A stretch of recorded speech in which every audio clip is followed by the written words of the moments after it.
works for George Alexander, who is the head of public affairs for the Jet Propulsion Laboratory in Pasadena, California. Well, why in the world would the press complain, Richard? They love this kind of stuff. They wouldn't complain. This is their bread and butter. So I'm standing, well, and what really weird is I had put this on the launch pad facing side of this construction, which houses all these telephones.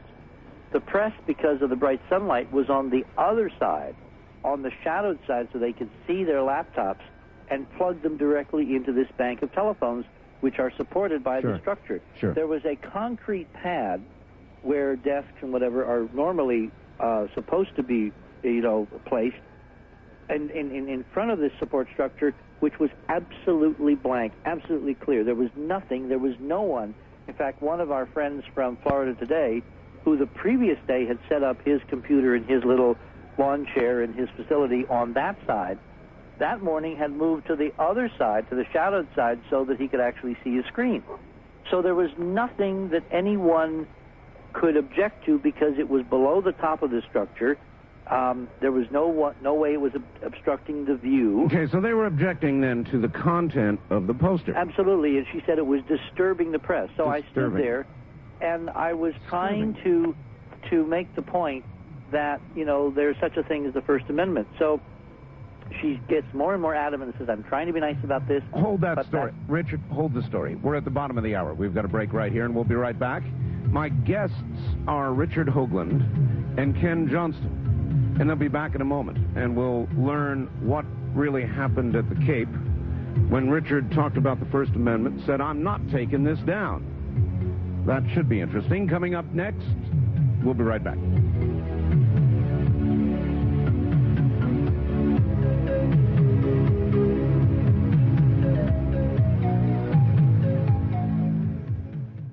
Well, what was really interesting is this person was obviously not from NASA, from the Cape Canaveral area. She was from out of town.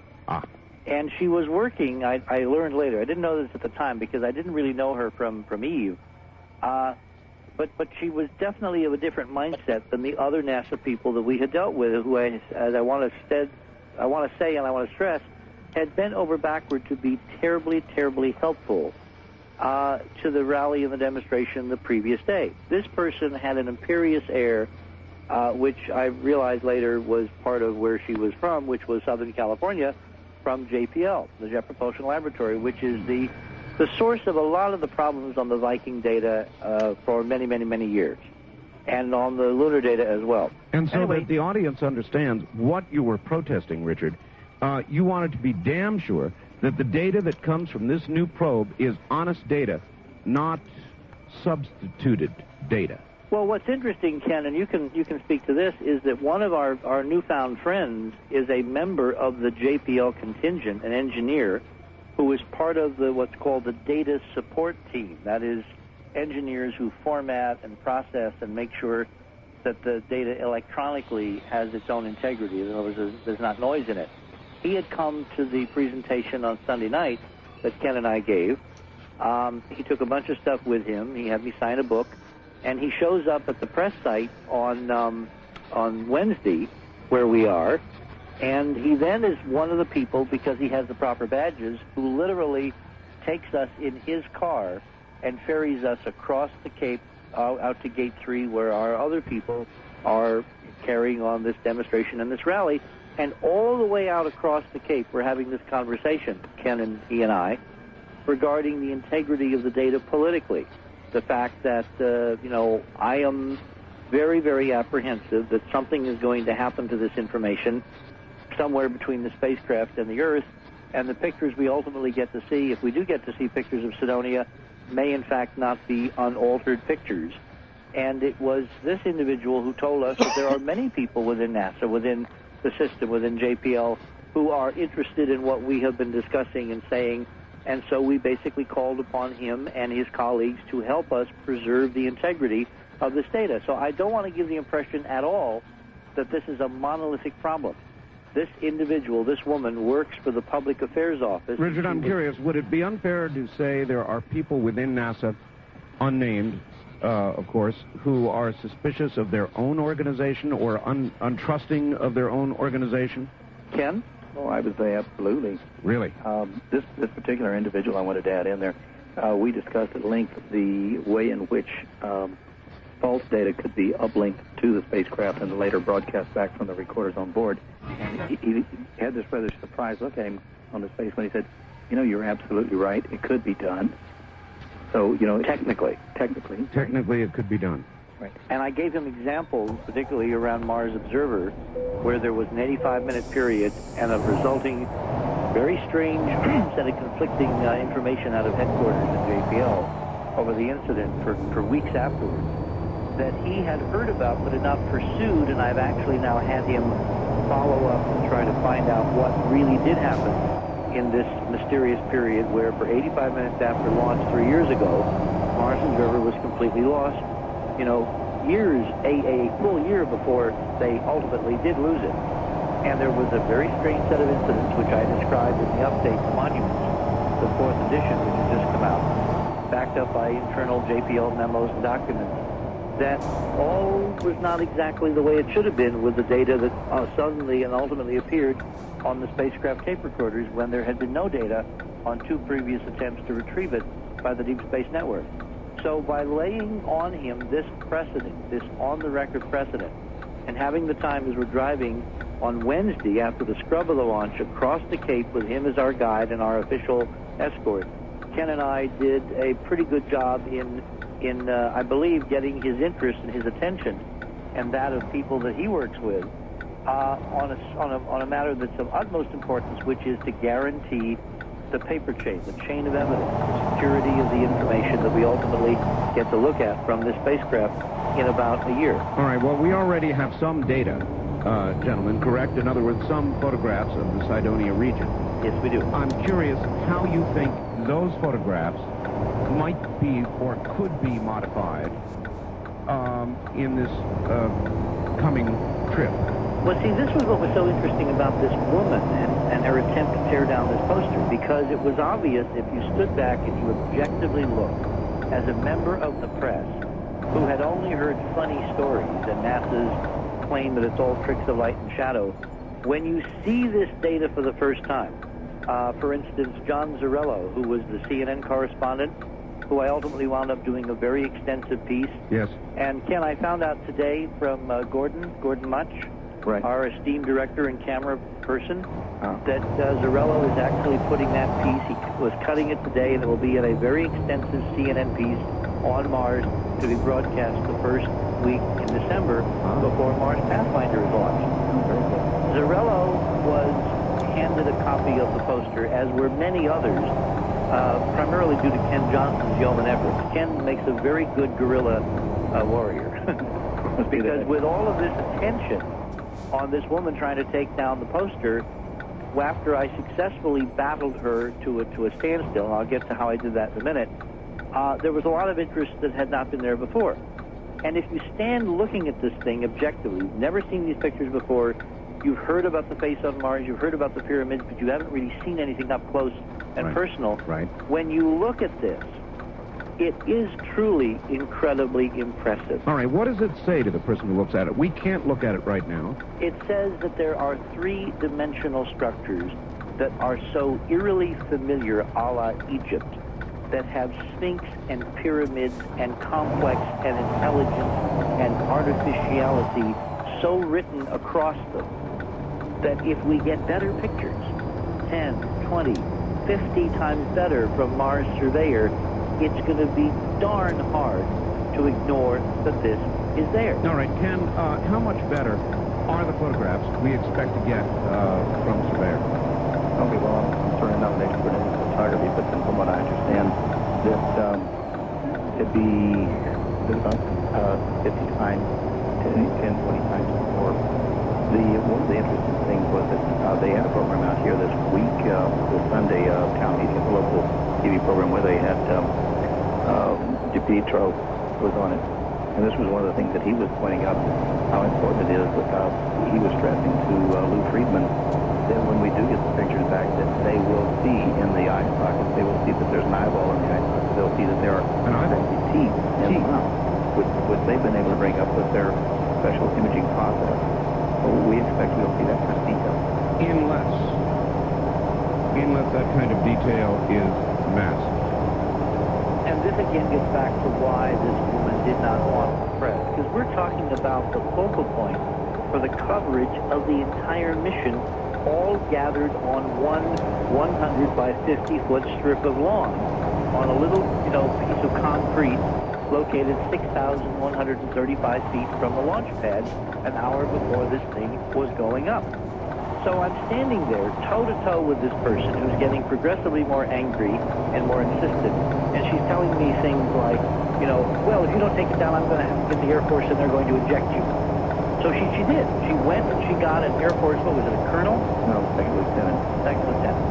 Because Ken, of course, is kind of orbiting around watching this, as are many others of the press, including people like John Noble Wilford, an old friend and colleague of mine, who just happens to be the science editor of the New York Times. Well, I am just not clear, Richard, on how she was selling this as something that was disturbing the press. That's bull.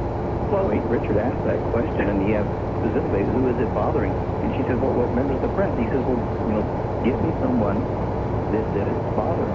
And she couldn't. So she ran in this little shack. It was more like it almost was a vine-covered cottage. It was a natural paneled glass in control room where the NASA people and the Air Force people would gather. Right. It had communications and it had air conditioning, and of course that's where all the NASA folks were, in the air conditioning.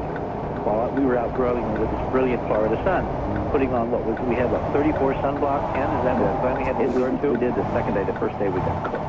Anyway, some of us got cooked. Anyway, so out of this door, this air-conditioned little control room, comes this Air Force second lieutenant. And this woman then makes her big speech, and I'm, basically causing a disturbance, and I'm not comporting with the rules of the facility, and, I have to take this thing down, or I'm going to be ejected, etc. And this very nice second lieutenant looks at me, and she looks at the poster, and she looks at this JPL person, and she says, basically, there's nothing I can do. And this woman then said, not the Air Force person, but the JPL woman, she says, don't you understand? You're on a military reservation. And I said, madam, I am in the United States of America. I am an accredited member of the press, functioning under the First Amendment of the Constitution. And unless you can provide someone who is complaining, I said, that poster stays where it is. And she walked away. She said, well, stay out of my way. Now, Ken can describe what happened next. Well, that caused people that may not have been paying any attention certainly start taking a look at it. Let me jump ahead just a little bit there, Richard. Up until that point, we really haven't made any headway, and hadn't even really tried talking to very many members of the press. They were focusing on getting ready to launch, and it seemed like everyone was just waiting. As soon as the bird was up and going, secure and safe and on its way, there was a switch thrown. And every single one of the press, about 6 of them, the major networks, starting off with CNN, every one of them wanted to get Richard cornered and do a spotlight piece. And that's what they did for about the next hour. There was just one right after the other. So it created the attention that they were trying to avoid. Inevitably.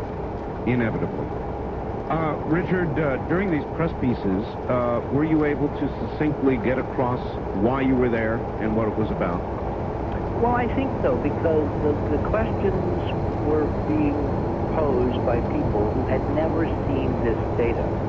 And having a pictorial representation of what it is we're talking about, that we're talking about things that look eerily like statues, like pyramidal form. They look artificial. And the fact that mission, Surveyor, can test in a year, that hypothesis. Having it all in one place where the creme de la creme of the press was gathered to cover the implications and the scientific investigations of this NASA mission, $155 million NASA mission, it really worked incredibly well. And one of the reasons it worked is because we had 2 people, who I said at the top of the show, had come many thousands of miles by rail, kind of representing, your audience. people in your audience Sure. who could not be. Sure. And there's one of them who's here right now at Enterprise here, having come up from Washington with her friend Nick. Her name is Dana Balaban. I'd like to introduce Dana, Art Bell. Okay, hi, Dana. Hi, Art. How are you? Good. You came all the way from Albuquerque, eh? Yeah, well, actually, I heard your show when I was in Vegas. Oh, yes. My friend Nick was in Albuquerque and heard the show. And when I got home to Albuquerque, we jumped on a train and went down to the Cape. That's a lot of train riding, Dana. It was a long train ride. Yes. It was well worth it, though. So, what have you been doing since? Well, actually, we went down there not really having any idea what we were going to experience. We went to see Richard's lecture and to actually just be part of the demonstration and part of history and to see what we could do. You know, we've listened to Richard on the radio and picked up on the information. And we ended up down there, and the lecture was incredible. The information just kept pouring in. People just were getting more excited about what was really happening. We, partook in the demonstration, and then ended up when the launch got canceled, we actually got together with Richard and Ken and their crew and got an opportunity of a lifetime and actually got to go with his group to witness the launch. We got press passes with them and went there and experienced probably one of the most incredible things I've ever experienced in my life. And What was the launch like, Dana? it was incredible. At first when we got there, the press was all setting up, and it seemed like everyone was pretty much just there doing their job. They weren't even really realizing, the magnitude of it, and that they were going back to Mars and what, they will find, and even, just the information that was there. They were just kind of standing around, and I think the more that, as they were waiting for launch to happen, looking at the poster was giving them something to actually think about, that this is something that's up there, or at least the possibility they're now starting to entertain. And by the time the launch was over, they were just lining up to talk to Richard, and I actually saw people seem to change, like they saw it leave the ground, and then they connected it with the possibility. You bet. And excitement that just started to come up in everyone. I know it did in me. And I was like taking pictures. Of course, it was, my video camera and the still pictures, and I think I used my whole roll of film just on the first, when it just left the ground. I've never experienced anything like that. And it was...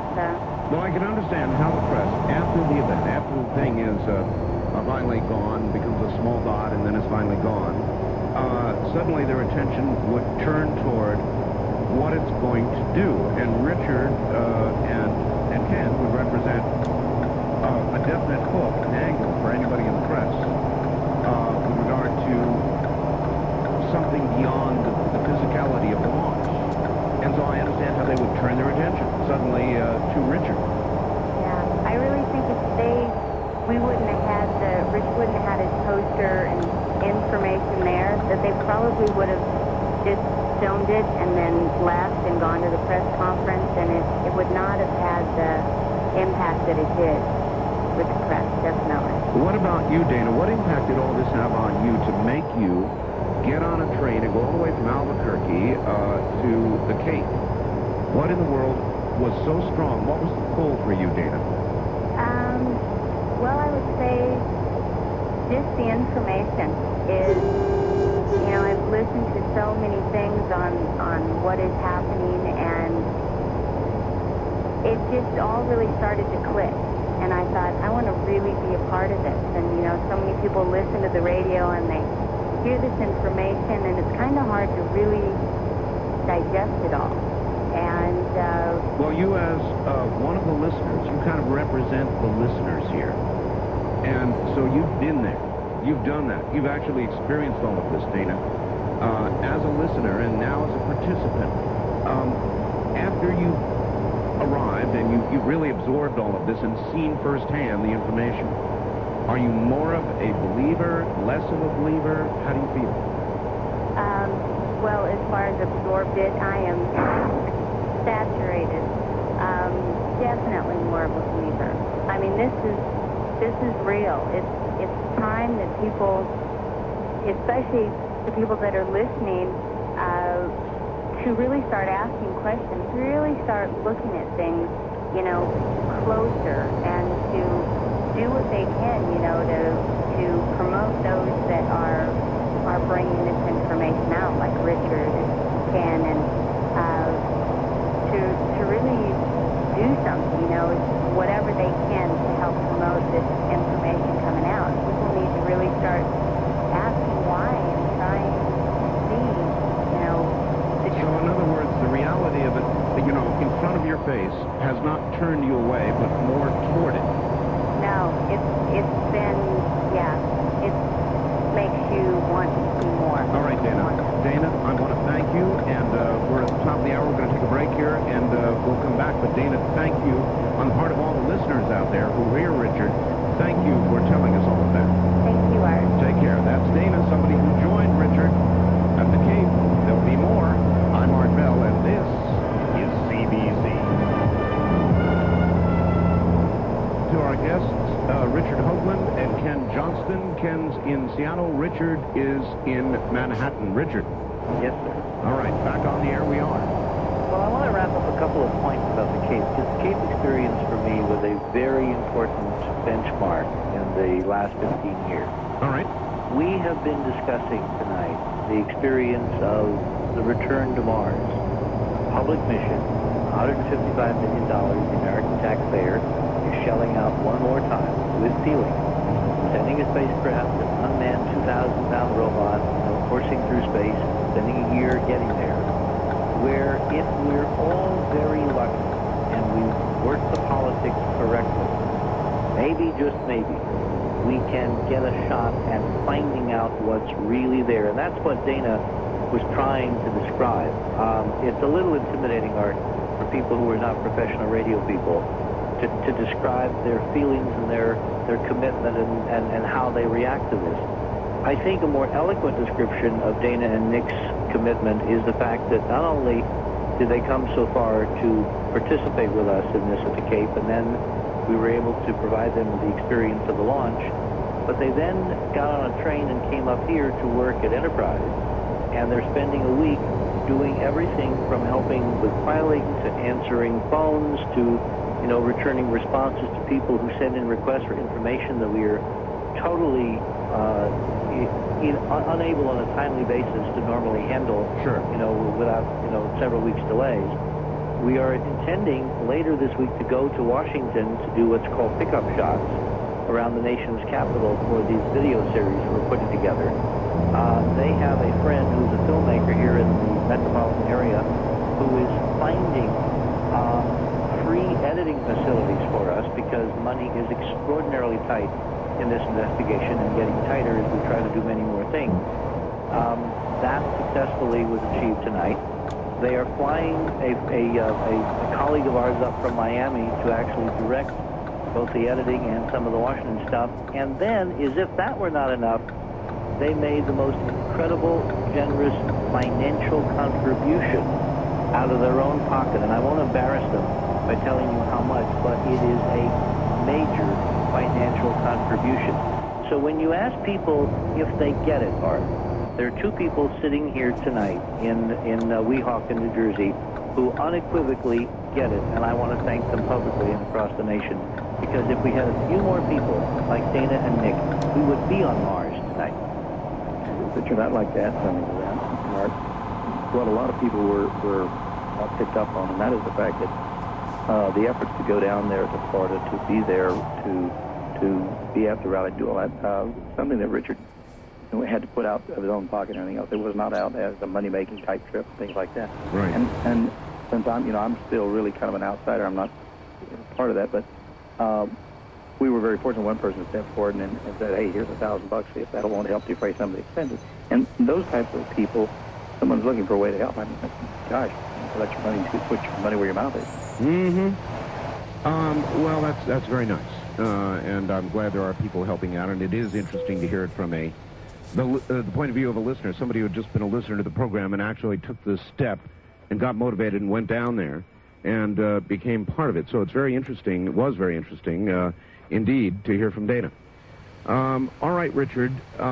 Again, for a lot of the audience here who's not caught up on what this is all about, here we go back to Mars. There's been a lot of talk lately about life on Mars at the microbial level. The British did a follow-up thing.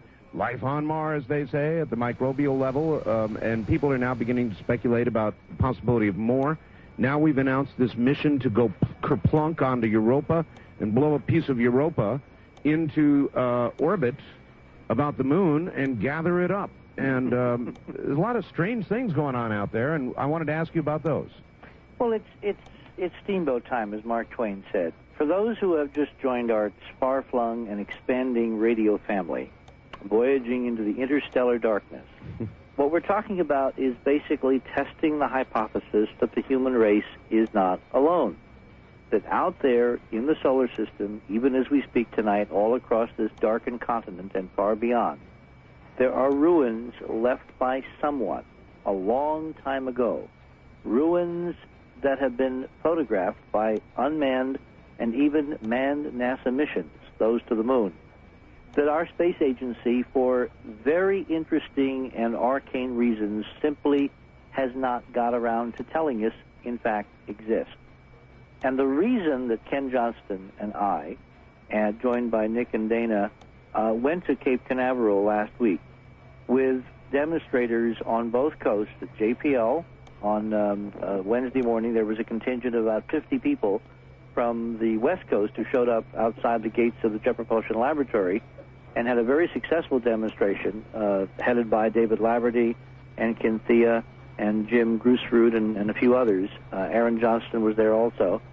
And on the East Coast at Cape Canaveral, the reason that we did all this is because now that there's another mission returning to Mars with much better technology, much better cameras that can give us pictures 10 to 50 times sharper than these 20-year-old Viking shots, we now can know. As I said in my stand-up pieces and in all those interviews I did after the launch on CNN and for Reuters and AP and many other television outlets at the Cape, this now is what it's all about. With this new mission, which will arrive in Mars orbit in September of 1997, spend 4 months aerobraking into orbit, the precise mapping orbit around Mars, and with a mission that will formally begin in March of 1998, we finally, at that time, if the politics can be made to be accountable, we can know if there are really ruins, if there are monuments on Mars tonight. Mm-hmm. And that's kind of closing the loop on a process and a mystery that began a generation ago. It's 20 years ago this past July, Art, when Viking, our unmanned bicentennial Viking spacecraft to Mars in the summer of... Did you meet, and why do you have an association? Well, Ken, unbeknownst to me and me unbeknownst to him, were kind of colleagues in spirit and in fact during the Apollo missions. I was an advisor to Walter Cronkite, as you've said. I was basically in charge of creating simulations for the missions. I wrote a very important addition to the Grumman press book. The Grumman Aircraft Corporation actually built the lunar module, and while I was writing the addition to the lunar section on the Grumman press book, Ken Johnston was one of 4 Grumman engineers who were basically, how would you call yourselves, grounded astronauts, Ken? Well, it's been referred to that. We were called consultant pilots, test pilots for NASA on the lunar module work for Grumman. And he accumulated something like 3,000 hours. One of the neat things was I finally got a chance to see some of his old pictures of him in the spacesuits and in the simulators and in the zero-gravity aircraft and hanging upside down in the wires testing the MMU, which was the Man Maneuvering Unit, I got to see a Ken Johnston that's a little different than the Ken that I know now. All of it was going on when he was doing his thing with the space program and with Apollo and NASA, and I was doing my thing with Walter Cronkite and CBS. And where we came together literally was 30 years after all this had gone down. Ken and I did not meet until about a year ago. In fact, it'll be a year ago this past March, when he came to a presentation I had done at the Seattle Center in Seattle. And, of course, that's where he works now at Boeing, which is Seattle, and basically wanted to have me sign a book. And, Ken, you can pick it up, if you would. Well, that's exactly right. I had one of my friends at Boeing had told me about the book about Mars, the Monuments on Mars, and we had talked many times about my interest in Mars. After having read it, and then just by chance, another associate called me and said, "Hey, the guy that wrote the book's in town tonight. Why don't you go down and see him?" Well, I did that. I kind of wrote a little letter of introduction, hoping that would get me back in the chance to meet him and get him to sign the book. And there's a young lady out here that works with us, Rhonda Eklund. When she read my letter, which I had introduced myself, saying that for a period of time I was the supervisor of the Data and Photo Control Department at the Lunar Sample Processing Lab at the Lunar Receiving Laboratory, and I had a lot of pictures and things like that. She said, "Don't move. You're who we've been looking for," and that was kind of a shock. I did get to meet Richard there, and they came out to my house and took a look at some of the pictures, and it was kind of exciting because I found out they had been dealing with pictures from our archives. I say ours, the American people, that getting 8th, 9th, and 10th generation prints, which are kind of grainy and not really clear. Fine for somebody who just wants a pretty picture to hang on a wall, but not really great for doing the kind of detailed analysis they were doing. But when they saw my stuff, which was first generation, right off of the original negative, the guys just went absolutely wild. So that's where it all started. All right, you headed the Data and Photo Control Department for a period of time. You had these photographs at home, Ken? Well, it's interesting. Back in those days, when NASA would complete a mission, they would have a lot of extra copies of pictures made and make them available to the ranking copies working on the station. In my capacity, I would have to have 4 complete sets of all the pictures, audio pictures as well as minor surface pictures. And needless to say, at one point in time, I was told to destroy all of them, just get rid of them and just keep one set. And this they would keep as a master set, and I just couldn't see doing that. So why would they, excuse me, Ken, why would they tell you to destroy them? It didn't seem total, well, it did seem kind of strange since camera wouldn't have done what I did. That had followed about a month or two after a particular situation had come up where I had been asked to show the 16mm camera film of this Apollo 14 mission. Right. And it was during that showing for Dr. Thornton Page, who was the chief scientist, chief astronomer for the space program there. And it was during that showing that on the backside of the moon, as the command module was coming around and filming this, there was a particular crater that had a cluster of about 5 or 6 really bright lights down in the shadow portion of it, and looked like a column of steam plume, something like that coming. Mm-hmm. And Dr. Page had me stop the camera, and I was using what they call a gun camera analysis sequence camera, so I could stop and go frame by frame, sure, zoom in and out. Sure. He turned to his about 9 other astronomers and scientists and kind of said, "Well, isn't that interesting?" They all kind of chuckled and laughed, kind of like an inside joke. I was told to complete the showing and check the film back in the NASA Photo Laboratory, which I did.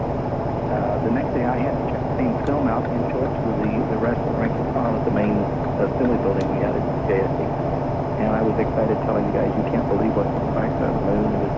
It was coming up with that phase of it, and then we came up with a crater and clicked right on by. I checked the film, and there were no cuts of light. It was exactly what.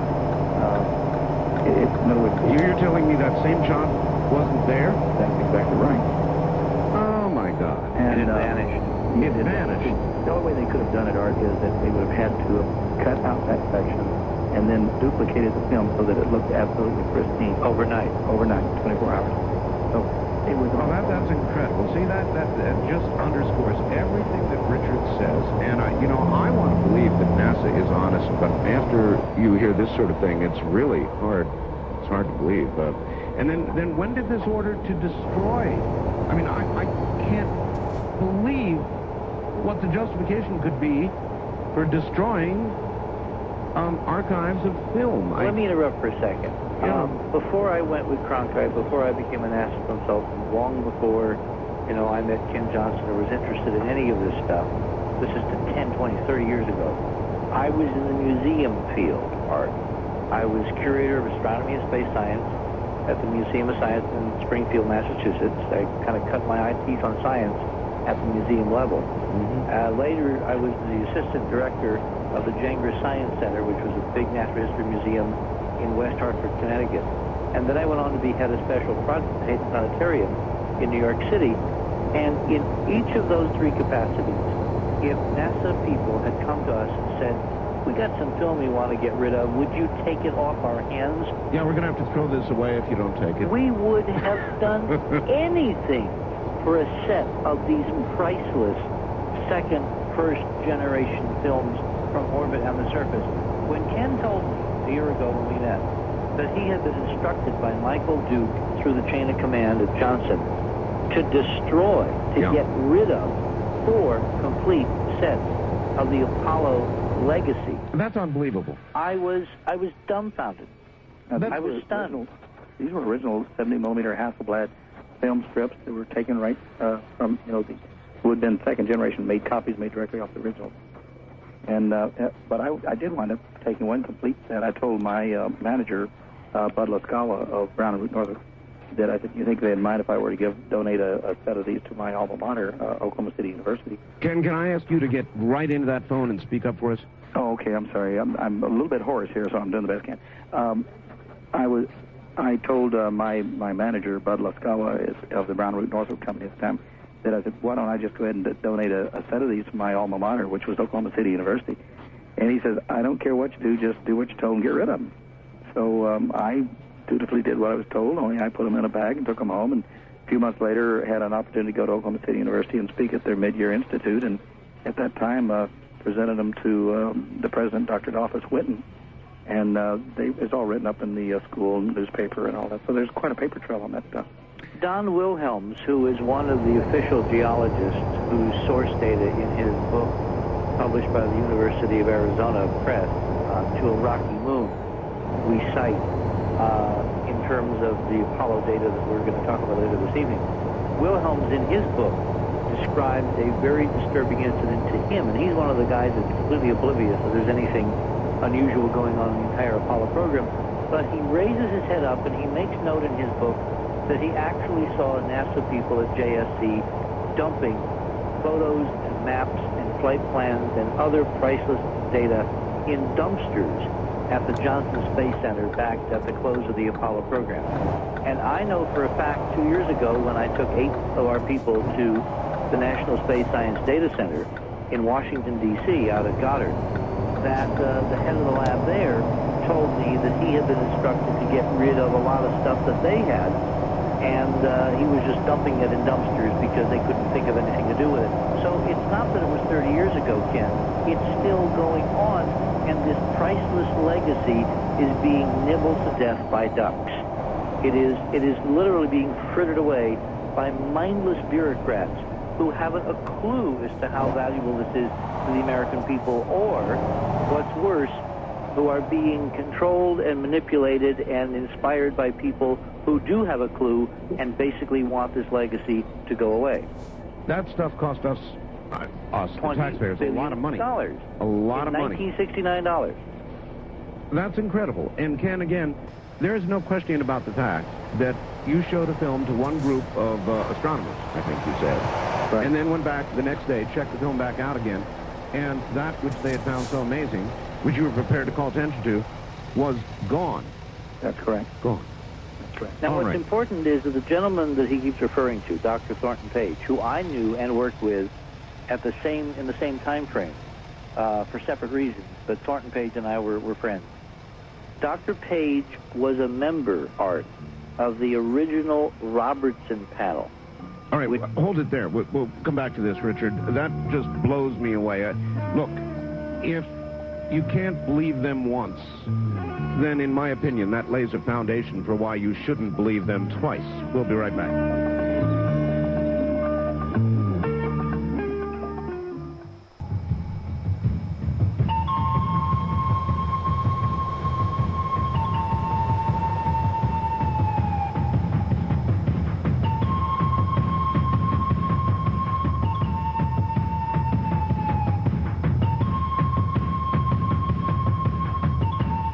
Art Bell is taking calls on the wild card line. Richard C. Hoagland and Ken Johnston. We'll get back to them in a moment. Now to our guests, Richard C. Hoagland and Ken Johnston. Richard, you're back on.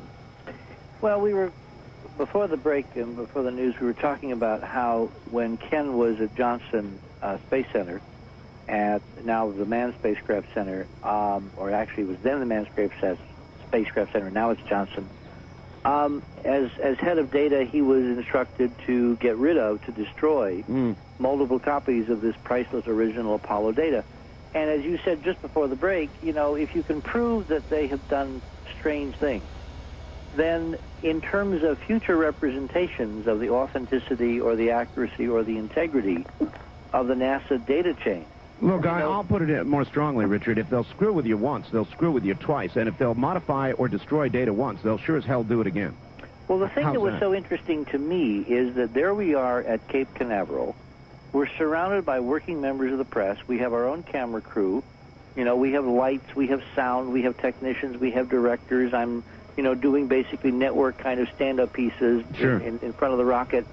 And this officious JPL person tries to get me to get rid of a, quote, offending prop because she and her boss cannot stand that the other members of the press will see this and will maybe ask questions. As I said to many of the people who interviewed me that afternoon, if the system was totally honest, why would this person have been doing what she was trying to do? What is it about this data which is so disturbing to so many people in the agency that someone would attempt to literally intervene in the First Amendment process and to censor and to get the Air Force to throw us off the site? Well, why don't you answer that yourself? What in that is so offending that they would do that, Richard? It's the truth. It's Brookings. It's what the Brookings report 20 years ago was highlighting, more 30 years ago, which was this official NASA study commissioned when NASA was first formed, which basically forecast that at some point, as part of NASA's future activities from the perspective of 1959, that the agency might find evidence of ruins or actual intelligent beings elsewhere in the solar system. And then this same report, as we've said on this show many, many, many times, except to the folks in Chicago, it recommended that NASA not tell us if, in fact, it found such evidence, because it said there would be several major social groups that would be extremely disenchanted and disturbed by such information. I agree with that, as you know. First and foremost, scientists and engineers. Well, we've got an engineer at the other end of the country. Ken, are you disturbed by the prospect that the human race is not alone? Not at all. I mean, isn't that why you joined NASA? Well, to find out? That's what, actually, that's what we thought NASA was all about, other than pushing the frontier and going to the moon, would be to the search for the possibility of extraterrestrial life. We're closer to it than ever before, that possibility, with Mars, with Europa. And there's a general feeling, gentlemen, that we are moving toward acquisition of knowledge, or more succinctly put, a revelation of knowledge, that it is so. I think the disturbing part, and what Brookings addressed, and what I will address with you, is that if this knowledge is suddenly known, and it turns out that our beginnings are traceable to some past civilization, or some extraterrestrial civilization, oh yes, that would disturb a lot of people, Richard. Maybe not Ken Johnston, maybe not Richard Hoagland, but there's a religious group out there, a certain religious group, that would be very disturbed and very angry. Well, we have gone through these major social paradigm shifts before. Not that major. Well, actually, we have. Remember, we lived through Galileo, meaning we as a culture, as a species. Galileo, the whole Galileo, and the reason there's a spacecraft tonight orbiting Jupiter called Galileo, about to swing by this little moon of Jupiter called Europa within 400 miles in a couple, 3 weeks, is because there was a scientist in Padua, in Italy, several hundred years ago, who the church basically threatened with the Inquisition for proposing that objects orbited around the sun as opposed to just around the Earth, that there were blemishes on the sun, sunspots, that there were satellites wheeling around planets as seen in the sky, that the heavens were not as the church and as Aristotle had maintained, that they were changeable, they were mutable, they were not forever eternal and forever unblemished. And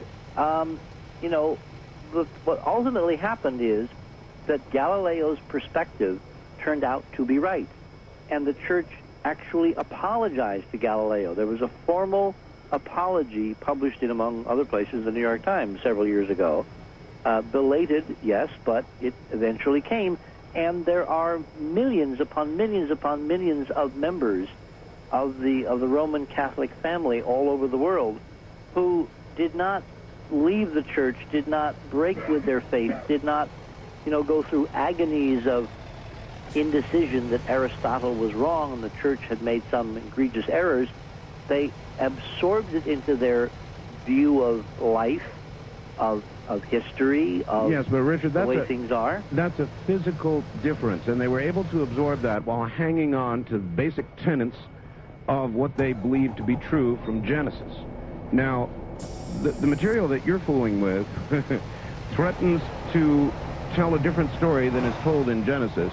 And I can tell you, for example, just from the Pope's recent a statement regarding evolution, and what he said was basically that evolution is more than just a theory. And there was a great disturbance that went rippling through Catholicism worldwide following that statement. If something came along that virtually challenged Genesis, and Richard, your material, when you get right down to the bottom of it, and you cut through everything, would challenge Genesis, wouldn't it? Well, I think it's a matter of interpretation, because, when you get into theological discussion, the thing that comes to the fore is that no two people who read the Bible, no two scholars who study the Bible, no two church officials who make pronouncements on the Bible see it exactly alike.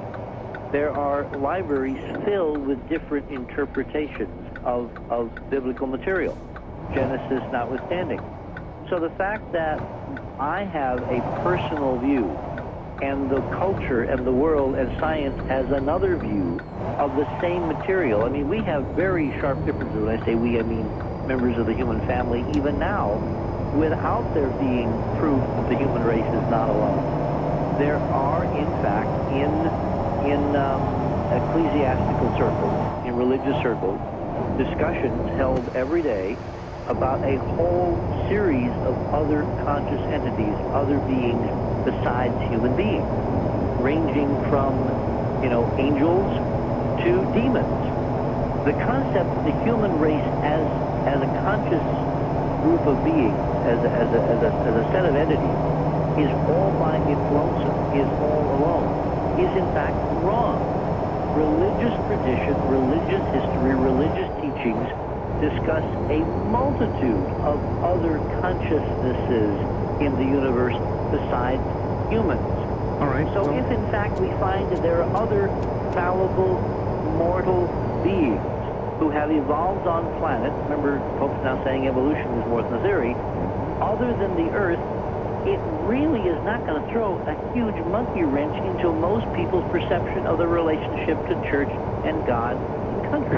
Perhaps not, Richard. But if this material leads to an understanding or a revelation that our creation, virtually our creation, was assisted, manipulated, or originated by other than what we view as a creator, I assure you, we've got trouble. Well, let me beg to differ with you. You We may go not. ahead. And the reason is that there's a very, very famous line that my grandmother was so used to quoting to me when we were growing up. You know, something about, and I'm hoping I remember this correctly, God works in mysterious ways, his wonders to perform. Yes. The fact that we have been missing the details of the story, you know, as Paul Harvey would say, one of your colleagues, the fact that in Genesis, it isn't all of the story.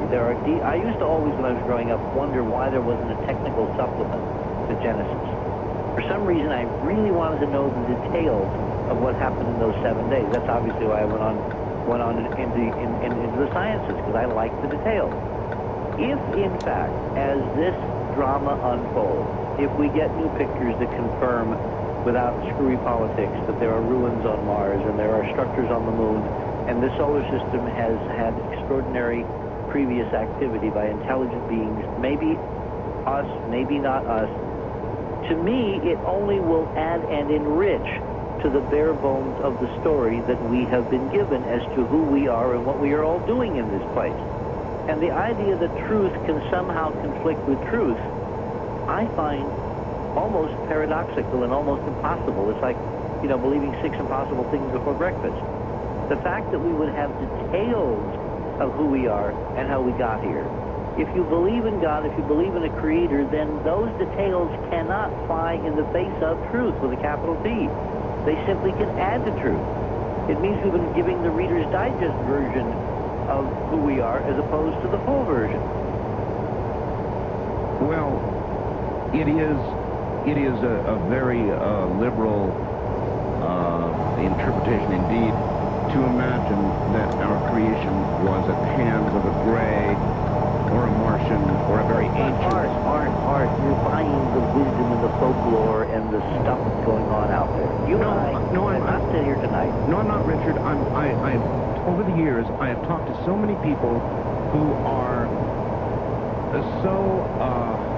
who interpret the Bible so literally that I understand there's a large body of people out there who don't have your ability to accept that which... No, but those people who interpreted that literally are not going to be fazed in the slightest by whatever we find in the solar system. It's like their minds are made up, please don't confuse me with truth. Well... Now, if there are people who are that narrow, they're perfectly safe. Nothing we find is going to change their perception and their relationship to their personal God one iota. So, all right, if NASA has been manipulating images, even destroying images to prevent us from knowing some of this for so long, then why are we to imagine they will suddenly open up and do it right? Isn't the real answer that if they've done it, and they've been doing it since the story, for example, Ken just told us, they will continue to do it, Richard Hoagland's demonstration or not? Well, that would be one possible scenario, and my counter to that is that NASA is not a monolithic system. It seems clear to me now, in November of 1996, after we've gone through the remarkable summer, the August of 1996, with the press conference and the announcement of the microfossil, and then the British corroboration, and all that, that we have entered somehow a different era. That what we are seeing in public is the tip of the iceberg of that which has been rumored for so long behind the scenes, namely an internal internecine war between what I'll call the hangout crowd and the keep it forever secret crowd. And our dear lady friend from JPL represents the latter. Obviously. She is trying to keep it secret and was terrified people would see this poster, see these images, and would think impure thoughts. I mean, it was so clear. She reminded me of some teachers I had when I went to Catholic school, as a matter of fact. We won't, some of my best friends are nuns, so I won't go down any further, but she had that uptight, you can't think unthinkable things in my presence kind of attitude. Sure. And then there's the hangout crowd, represented now by Carl Sagan, who in his book last December gave us a heads up. because he suddenly reversed course and he said, I could be wrong about the significance of Cydonia, and he strongly recommended in that chapter, The Face on Mars and the Man on the Moon, chapter 3 of The Demon-Haunted World, that the missions going back now, Mars Surveyor, Pathfinder, the Russian mission leaving in a few days, I think Friday. I think the Russian mission leaves Friday from Right, the Earth. that's right. That they take better pictures. In fact, the Russian mission has better cameras than Mars Surveyor, if the truth were known. So what I think we're seeing, Art, is a kind of a conflict bubbling to the surface between the hangout crowd, who basically are saying enough of this, let's get on with it, and the holdout crowd, who desperately want to keep things the way they are. But I don't think that if we get to the bottom of the politics, that the real driver of this is because of some secret fear on the part of NASA that we're going to find out that alien grays created the human species. All right, that's a folktale. What I think we're going to find out is that if it turns out to be far more interesting and diverse, and there is a former vast set of civilizations that have preceded us in the solar system, and the current pinnacle of human achievement that we think of as this glittering place across the river called New York is in fact a faded minor copy of much more glorious cities and activities that have gone and come and passed into extinction before. There's going to be an awful lot of bruised egos, and this is not about, truth, it's about power. It's about the control and manipulation of other people by a few for reasons of control. And knowledge and information is the ultimate power. And I think what we're seeing is a power struggle between those that now want to democratize information, continue the process that began with NASA's inception over 30 years ago, and those who, for whatever personal reasons, want to hold on to this power and make use of this knowledge for themselves. Richard, all right, Ken Johnston is kind of hoarse and probably pretty tired, and so I'd like to give him the opportunity to say something before the top of the hour here, and then maybe let him go to bed. How about it, Ken? Do you generally agree with that assessment of what this incredible knowledge, should it begin to break out, what effect it would have on our society?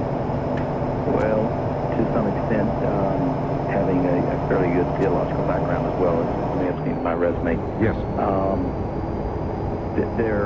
People are divided up, as Richard has said, in different camps. Those that are so dogmatic in their beliefs that wouldn't make any difference if you were to have one of the, let's say, an alien land in their front yard and go out there and claim it was a Hollywood stunt, and it wouldn't phase a bit. They get quite upset to contract that, of course. I think I lean a little bit more towards you because there are still people in the Ozarks that claim that we never went to the moon, that it was all... Oh, yes, I know.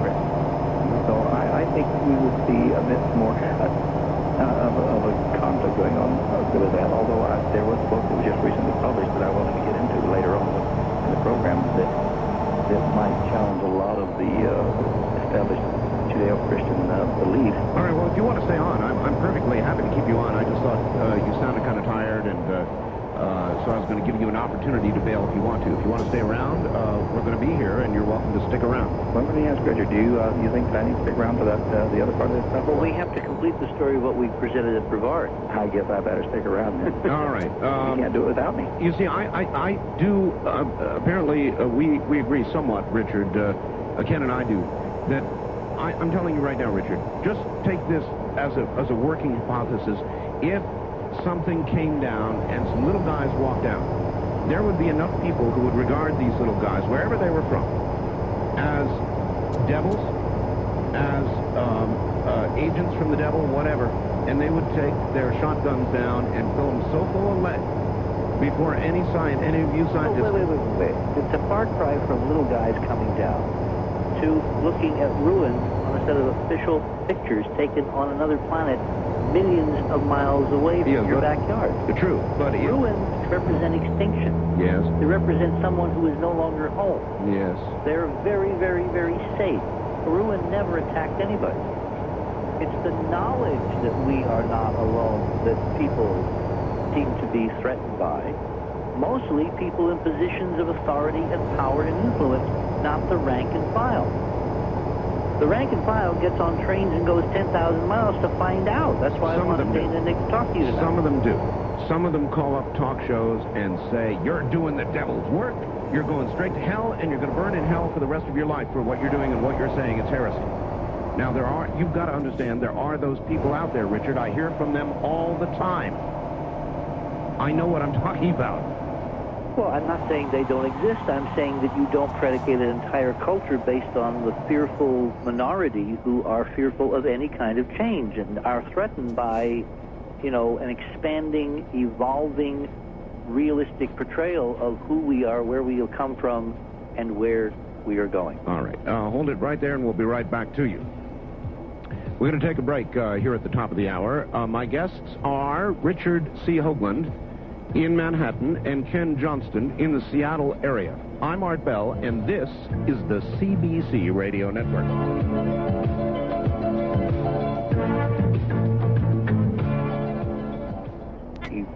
Event that night of the 3rd, I asked him to basically put down in a succinct form, a 4-page paper, why this incredible coincidence of Apollo 11 landing in homage to Osiris and Isis could not and can never have been simply a happy coincidence, an accident, which he did with great references and great detail. What we then went on to find, and what we laid out at the Cape last Sunday night, was example after example after example, going from the original Apollo 8 circumlunar mission in December of 1968, the so-called Christmas mission, where I first joined Cronkite, to Apollo 10, which was the precursor mission, the one that's given us some of this remarkable photography over Sinus Manual we've talked about on your show many, many times. Sure. And I showed it at Ohio State. Through Apollo 11, of course, Apollo 12, the landing south of Crater Copernicus, Apollo 13, which was launched at 1313, and whose accident took place on the 13th, which was codenamed Aquarius and Odyssey. That was the call signs for the spacecraft, and whose patch signified a flying horse, or 3 flying horses, Pegasus, which, if you know your mythology, is really a code for Horus, the 4 sons of Horus, which are, of course, are connected. Horus was the son of Osiris and Isis, i.e. Orion. Mm-hmm. And when Apollo 13 was originally designed to go to the moon, Horus, i.e. Pegasus, was located precisely on the lunar horizon of its projected landing site at the time it was supposed to land before the accident. And then Apollo 14, which had Leo precisely on the horizon, which of course is the Sphinx in Egypt at the base of the pyramid. And then Apollo 15 and 16 and 17. Apollo 16, for instance, whose lunar module was called Orion. Did you know that, Art? No, I didn't. And on each of the Apollo missions, the lunar module was deliberately destroyed by NASA Radio Command. What they would do when the astronauts came back to the command module is they would disconnect the command module and the lunar module ascent stage.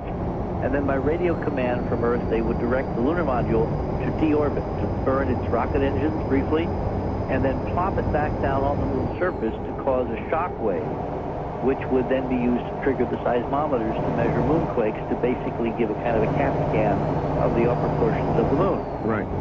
Every lunar module had that happen to it, except for one.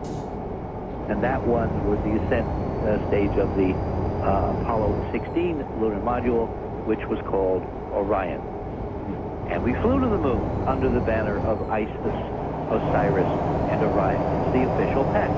So we laid out in Brevard over and over and over and over again this incredible cavalcade of specific instances where, when they would land, when they would leave, when they would begin their EVAs, when they would get back in, these constellations, these stars, this configuration, which is the heart and soul of ancient Egyptian religious cosmology, would be seen in specific geometrical configuration on the horizon, at the meridian, at the descent horizon or at the key 19.5 degrees above one or both of the lunar horizons, over and over and over and over again. And it finally got to where one of our audience, not Nick and Dana, but somebody else, a guy named Chris Rizzo, posted on the Enterprise Mission website a couple days ago a very heartfelt and simple but totally honest layout of what Ken and I presented that night on November 3rd, and then his personal reaction to what we had laid out. And I was extremely pleased to see that Mr. Rizzo used the term proof. In his own synopsis, he said that we, Ken and I, had proven beyond any reasonable doubt that NASA has lied to us over and over again about the real meaning and layout of the space program, in particular the Apollo program, and its connections heretofore totally unspoken and totally hidden. All right. Well, what part of this, Richard, did Ken play in laying it out? Aha! Because the tour de force, the pièce de résistance, of course, is what are they really up to? Who?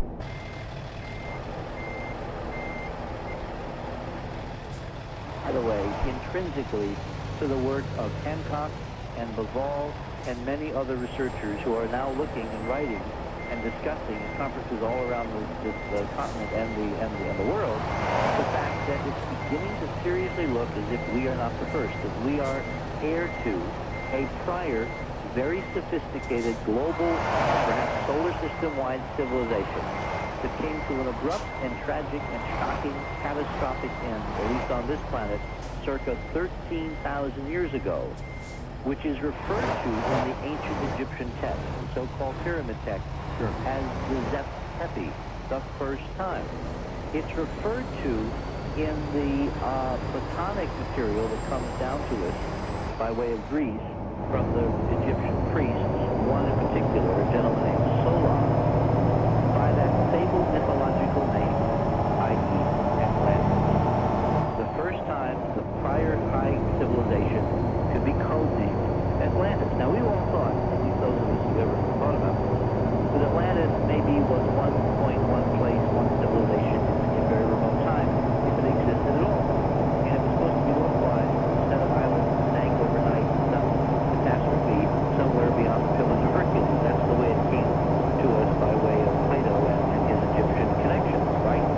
It's now beginning to look as if Atlantis is a code name for an entire incredible planet-wide, or if not larger, culture, which somehow vanished in a brief period of time.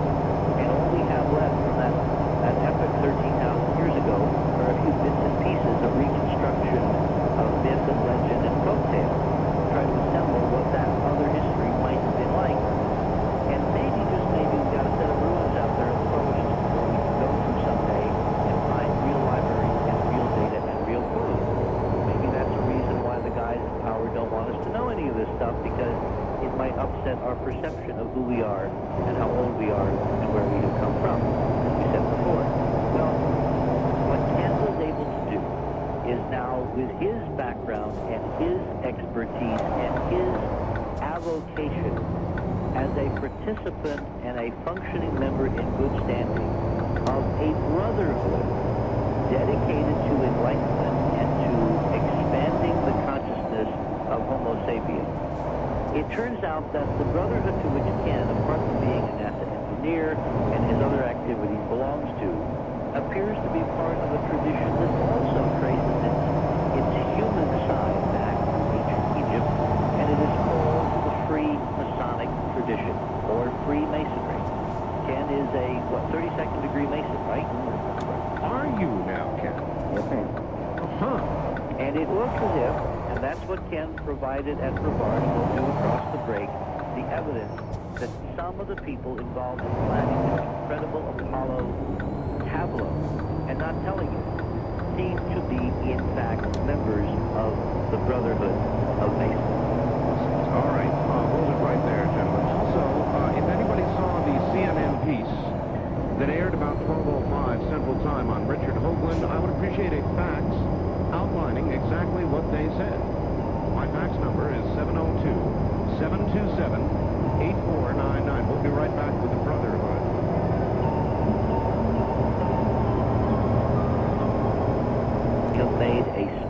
major political breakthrough is that we now can discuss things that are not interpretive. They don't require a scientific discipline. They don't require the ability to see structures on the moon or on Mars. Well, I understand where you're going and why you're going, yes. Yeah, what we now have is an unequivocal, undebatable set of historic references, i.e. when we landed various places. We have an undeniable roster of people who participated in these events. We have a pattern of these events, which is straight out of the most ancient traditions on this planet, i.e. ancient Egypt. And we have a brotherhood of identified fraternal members, orders, people who are, in the family, so to speak, who are identified as belonging to an organization that has maintained these Egyptian traditions going back, as Ken said now, the current research extends it back to the so-called sons or followers of Horus themselves. We've got all the pieces of the puzzle, and we now know that people like Buzz Aldrin was and is a 32nd degree Mason, that he was frenetic about losing his Masonic ring before his flight.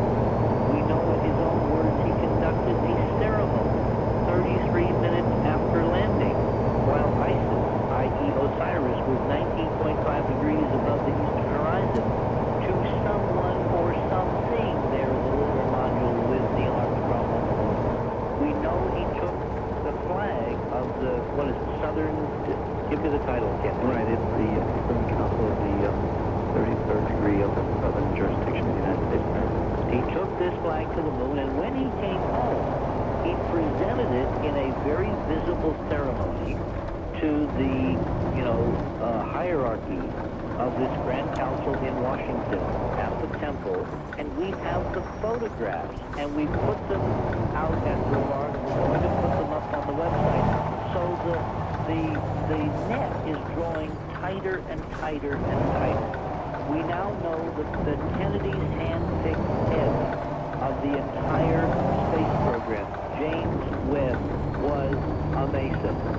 We know that the key person who runs through this entire program from the dawn of the NASA program to its culmination when he retired a few years ago, in terms of his own career, was the brother of the gentleman to which Ken just referred, who is basically the grand sovereign of the world in terms of Freemasonry on this planet. His brother, Rand, Mercury program, was a key participant in the Gemini program, and Ken, what was his role in the Apollo program? He was the director of the Apollo Command and to respond to a portion of the program. It's like all the other parts, we've got them and we've got them good. The question now is, the critical question is hungry to think about tonight. Is this a bad thing or a good thing? Now, my interpretation, all right, is that it is a good thing. And it went wrong. It went down when John Fitzgerald Kennedy was murdered. The plan that he and the people around him had set in motion to basically create this incredible enterprise, which he called the Enterprise, and to go to the moon and retrieve something of inestimable value to the enlightenment and uplifting of the whole human condition and every American. That grand vision got sacrificed and stolen when John Fitzgerald Kennedy was murdered. And something else took its place.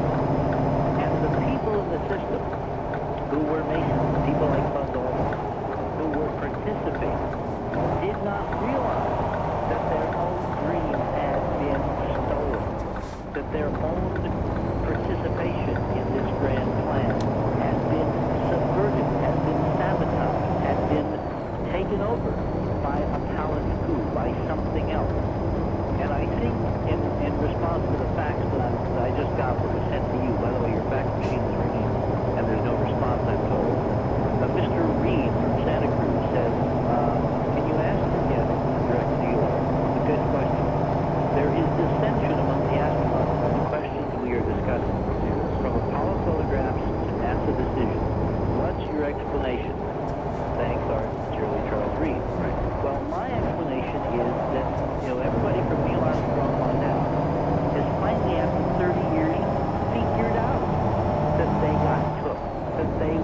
taken over, that there was a palace coup, and the masters who they thought they were serving in enlightenment, who were telling them it's not time yet, it's not time, they're not ready, but there will be time. Do you think that accounts for some of the curious statements made by a lot of the astronauts, Yes. particularly Neil Armstrong, Yes. that seem designed to poke us and say, hey, you know, there's stuff I wish I could tell you, wondrous things out there that that eventually you will find out about? Well, Neil Armstrong's classic, and I actually ran the tape for Boulevard, his classic comment at the White House 2 years ago, 25th anniversary of the Apollo 11 landing was July 20th, Osiris resurrection date, 1969. Neil Armstrong started out his speech in the East Room of the White House comparing himself and all the other astronauts to parrots. What do parrots do, Arnie? They basically tell you what other people tell them to say. That's right. They mimic, they repeat. Yes. And then he closed his speech with the most remarkable phraseology. He said to the students there, he said, there are breakthroughs to be had for those who can remove one of truth's protective layers. There are places to go beyond belief. This is a man who walked on the moon, the first American to walk on the moon. Now, what you need to know about Neil Armstrong is there's a lot of rumors out there that Neil Armstrong is a Mason. Ken Johnston has been able to ascertain through his sources and his scholarship unequivocally that Neil Armstrong is not, I repeat, not a Mason. But this is where the story gets really interesting, because Neil Armstrong, when he came home, was offered, well, Ken, you pick up the story. Okay. Neil Armstrong Jr. is not a Mason. The Grand Lodge of Ohio put together an award, a presentation for contributions that they award Masons for good service, and they were prepared to present him with that, and he declined it and wanted to have nothing to do with it. My research was done a little further and found out that Neil Armstrong Sr. is a 32nd degree Mason. In fact, he's a 33rd degree Mason. Oh, my. Now, this is really weird, because you come home lauded as the human species heroes of note. President Nixon, send you around the world as goodwill ambassadors. You are wined and dined by princes and kings and princesses and commoners, and you have ticker tape parades down every major city and every, kingdom on this planet. You get home to Ohio, where your father has been a member of this fraternal order in good standing. This local community group wants to give you an award, and you turn them down. Isn't it interesting? It is interesting. Listen, Richard, we're near the top of the hour. And so I need to determine if we want to hold Ken on or let the poor fellow go to bed here. Your choice, collect. Got any wrap-up thoughts, Ken? Well, all I can say is that I said in the beginning that the Masons have always worked to enlighten mankind and to hang on to the information. And as Richard was pointing out, that we really convinced, believe that Kennedy's plan was to get this information, either some of it from the moon, and certainly eventually we're all going to see around the other plateau, and it would be made public. And we think they got rewarded. Although I now believe, I think we've taken it back again, and the good guys are in charge. Let's hope so. All right, let's hope so. Ken, thank you, my friend. And get some sleep. I will do. All right. Thank you, Art. Take care. We'll be right back with Richard C. Hoagland. I'm Art Bell, and this is CBC. That we were going to do a Cape Canaveral a couple, 3 weeks ago. And I got this remarkable letter from the deputy commander of the lodge, not only acknowledging this research, but really in a very nice way asking us to come back and tell them what else we find out. And the reason is that 99.99% of the Masons in this country and around the world don't know what we now know. Because the whole Masonic tradition has become a filtering process to find a favorite few that those behind the scenes can then endow with this so-called secret knowledge and be trusted to carry on something. It's a social culture which is 99% totally fake, not even benign. It has nothing to do with anything other than a nice social situation. The fact is that this system was corrupted, it was contravened, it was sabotaged by something else. We don't yet know what that something else is. We're going to. But Richard, if what you imagine is true, which is there was priceless information. We were supposed to go to the moon and retrieve. that's right. That's right. And he got sidetracked. That's right. If what you imagine is true, then these are closely held secrets. And so if what you're saying is true, you've got to imagine that people would go some distance to see to it that people like you don't tamper with these basic forces. Yeah, but there are lots of people like me. Remember, I am not talking to how many million people. There's not a lot of Richard Yes, there are. Hoglunds. No, Yes, there are. Well, Yes, there are. All I have done is be stubborn and hurry and follow the road to the truth. And I just have to be a little more stubborn than a lot of other people. But once you show people the way, Art, and we've now shown them the way, we've shown them all the things that need to be done and where the truth lies. There's a lot of folks out there. I'm getting fax phone calls every day. Stunning pieces of the puzzle. People who are sending in data. People who are putting it together. People who are listening to you. People who are following me on CNN or on AP or Reuters or whatever. Sure. This genie is so far out of the bottle that I don't think she can ever go home. all right. East of the Rockies, you're on the air with Richard C. Hoglund. Where are you, please? Hi, I'm in Amplewood, Illinois. Yes, sir. Yes, I'd like to say to Richard that, first of all, I'm a part of the Christian Coalition. I get their literature. We are not against any exploration or any new discovery whatsoever. As a Christian, I myself believe that I'm not the only one in the universe. There could be civilizations all over. Show us the proof. Don't sit here and use the argument that there's a conspiracy going on to try to thwart new discovery and that it's the Christians. You got Jesse Jackson out there who is trying to defund NASA because we've spent billions going after something that we don't have yet. We don't have a return. Hang on a second.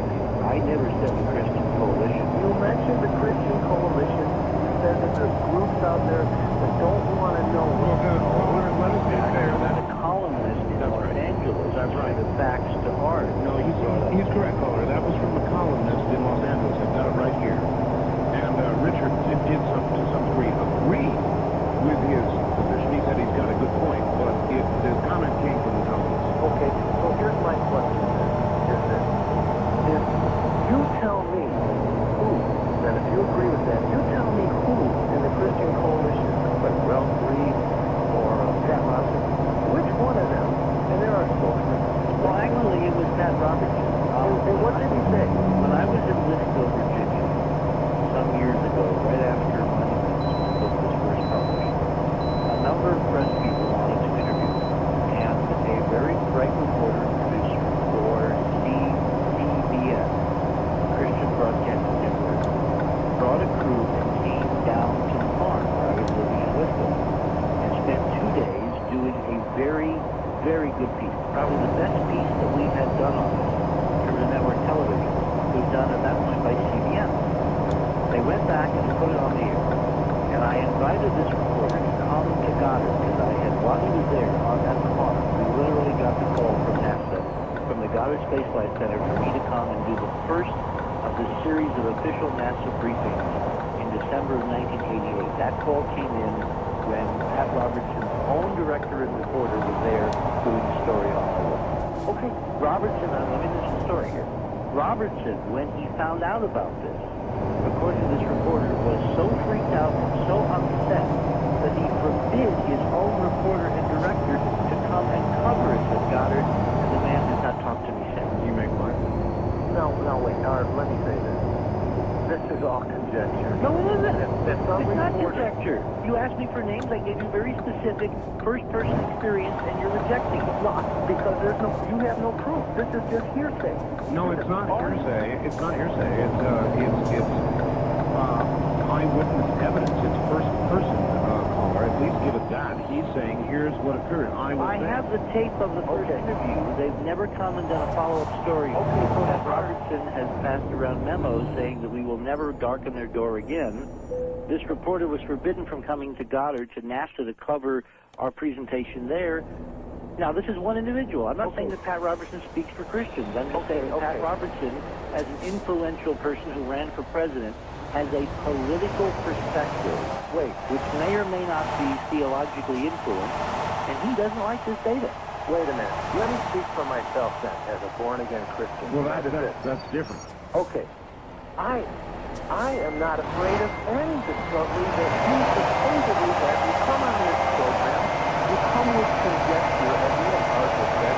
I'm not afraid. I'm not living in 1500s or the 1400s where we thought we were the center of the universe and the sun revolves around us. I'm not afraid to know what you consider to be the truth. Good, and I'm very glad you don't do that. Let me ask you a question. Have you read my mind? I have read mine, but let me ask you this question. Why don't you come on this program with something more than conjecture, some truth? You're out there in the wind, coming with all this whatever you want to call it, theory, these conspiracy issues about Kennedy and stuff, that he's gone because he may have had the truth or been onto it. Come on. His father was a bootlegger who was involved in illegal transportation of alcohol, and he built an empire that was based on corruption. And you're gonna, is that what you're trying to say the masonry movement is about? I said it. Well, you said that Kennedy disappeared because he was onto something. He was onto the great discovery, and he was trying to rebuild what was lost in ancient Egypt. Have you been following the details of what we've been laying out? Yeah, I have. Well, I don't think so, because it doesn't sound to me like you understand this incredibly interesting pattern we have discovered. You've been all over the map. You have not given us anything more than your conjecture and just talk. I mean, give us proof. I'm not afraid of it. Well, would you recognize proof if you see it? Apparently you don't. What proof have you given me tonight? Art? Look, this is worth doing. Let's deal. We're at about a break point here. What I would like to do is deal with specifics. Now, Richard has laid out specifics. And, caller, can you possibly get off that portable phone and get on a real phone? Yeah, I will. All right. Then what we'll do is take a break. And when we get back, let's deal with specifics. How would that be? Everybody agree? Sure. I'd like to. All right. All right, good. We will do exactly that then. Everybody hold on right where you are. You're listening to the CBC Radio Network, the American CBC Radio Network. I'm Art Bell, and if you'll stay put, we'll be right back. Have been doing things that they're not telling us about, then all bets are off. Yeah, and well, everything they say. You're trying to make this huge leap from the fact that obviously I agree there are things that the general public is not privy to.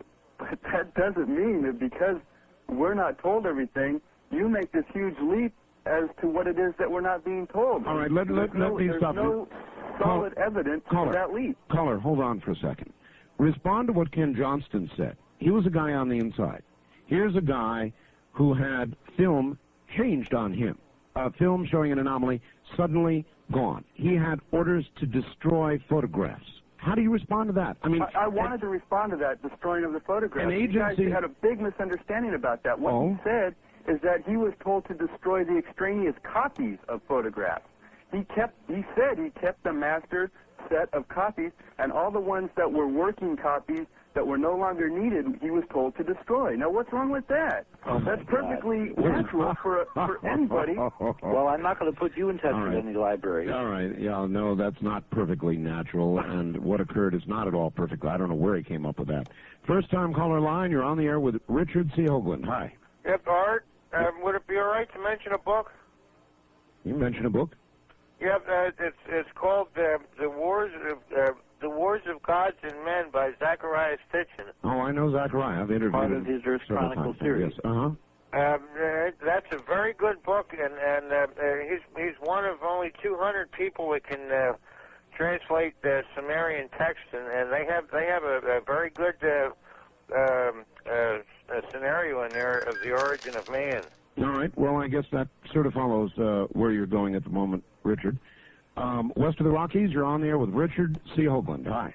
Hi. I'd just like to make a comment. Sure. I do believe that there was a higher advanced civilization prior to the flood that's mentioned in the Bible. that they were destroyed because they were the original world order, and that there's a new world order that's attempting to present itself. Now, a lot of let me stop you there, all right? Okay. If you read the Egyptian texts, you know, this stuff is written down. Scholars have decoded this. You know, the hieroglyphs are no longer a mystery. We can actually read Egyptian. If you read the pyramid texts, if you read some of these earlier translations, the honest ones 100 years ago, what you find is that the so-called sons of Horus, or the followers of Horus, believed that they were endowed and trusted by God, by Osiris, to reconstruct, to reconstitute, to rebuild a civilization as rich and as astonishing as the original from the Zep Tepi, from the first time, from the catastrophe, from, in some versions, a flood. Right. All we're saying is that if you have a brotherhood believing in these traditions, and they are in the late 20th century, and they have the ability to assemble a technology that can go off-planet and go to the moon and find archives of knowledge that has not been ours for a very long time, it seems logical to say it's part of this longer tradition. And in fact, that's what the intended purpose of this whole exercise apparently was, until it got sidetracked. And instead of making this knowledge available to the world and to mankind, a few people, a handful of people, have kept it for themselves and kept us all in the dark, who ultimately paid for the missions. Right, I see all of that. The problem I have is that, according to the Bible, the Egyptian processes and the Egyptian mythology is all an apostate version of the original priesthood as it was presented by God. Now, I can see that that's been perverted by some people, by a few who are trying to gain power. I don't know what the direction is with that, but I can see that either way, that knowledge can be detrimental. If it's hidden from the populace. Yeah, because any knowledge which is hidden can then be used or misused in secrecy. Right. And I think that's what we are backtracking. Now, when people say we don't have proof, what we're finding in these documents, in these mission plans, the latitudes, longitudes, locations, the times of the landing, is this incredible ritualistic refrain of Isis, Osiris, et al. The fact that we flew there under that banner with that patch as the emblem of the mission. The fact that the brotherhood in our midst, the fraternity that preserves this knowledge in its most pristine form, has identifiable members who were appointed to run and control and manage and direct every facet of the American space program. I'm not quite sure why people say we don't have proof. We have enough proof here to get a grand jury indictment if I were to present this in a court of law, because you have means, motive, and opportunity. You got all three. Richard, all I'm trying to tell you in a kindly way is you're beginning to step on some toes. Who cares? Well, I know. I don't. I understand. I'm after the truth. I understand. West of the Rockies. And I'm not alone. West of the Rockies, you're not alone now. You're on the air with Richard C. Hoagland. How you doing, Art? Okay, where are you? I'm in Phoenix, Arizona. Okay. Yeah, I want to agree with Hoagland. I believe that the government does hide things that they think that, or edit material that they don't want common people to know. But on another topic, I know. Let me stop you there.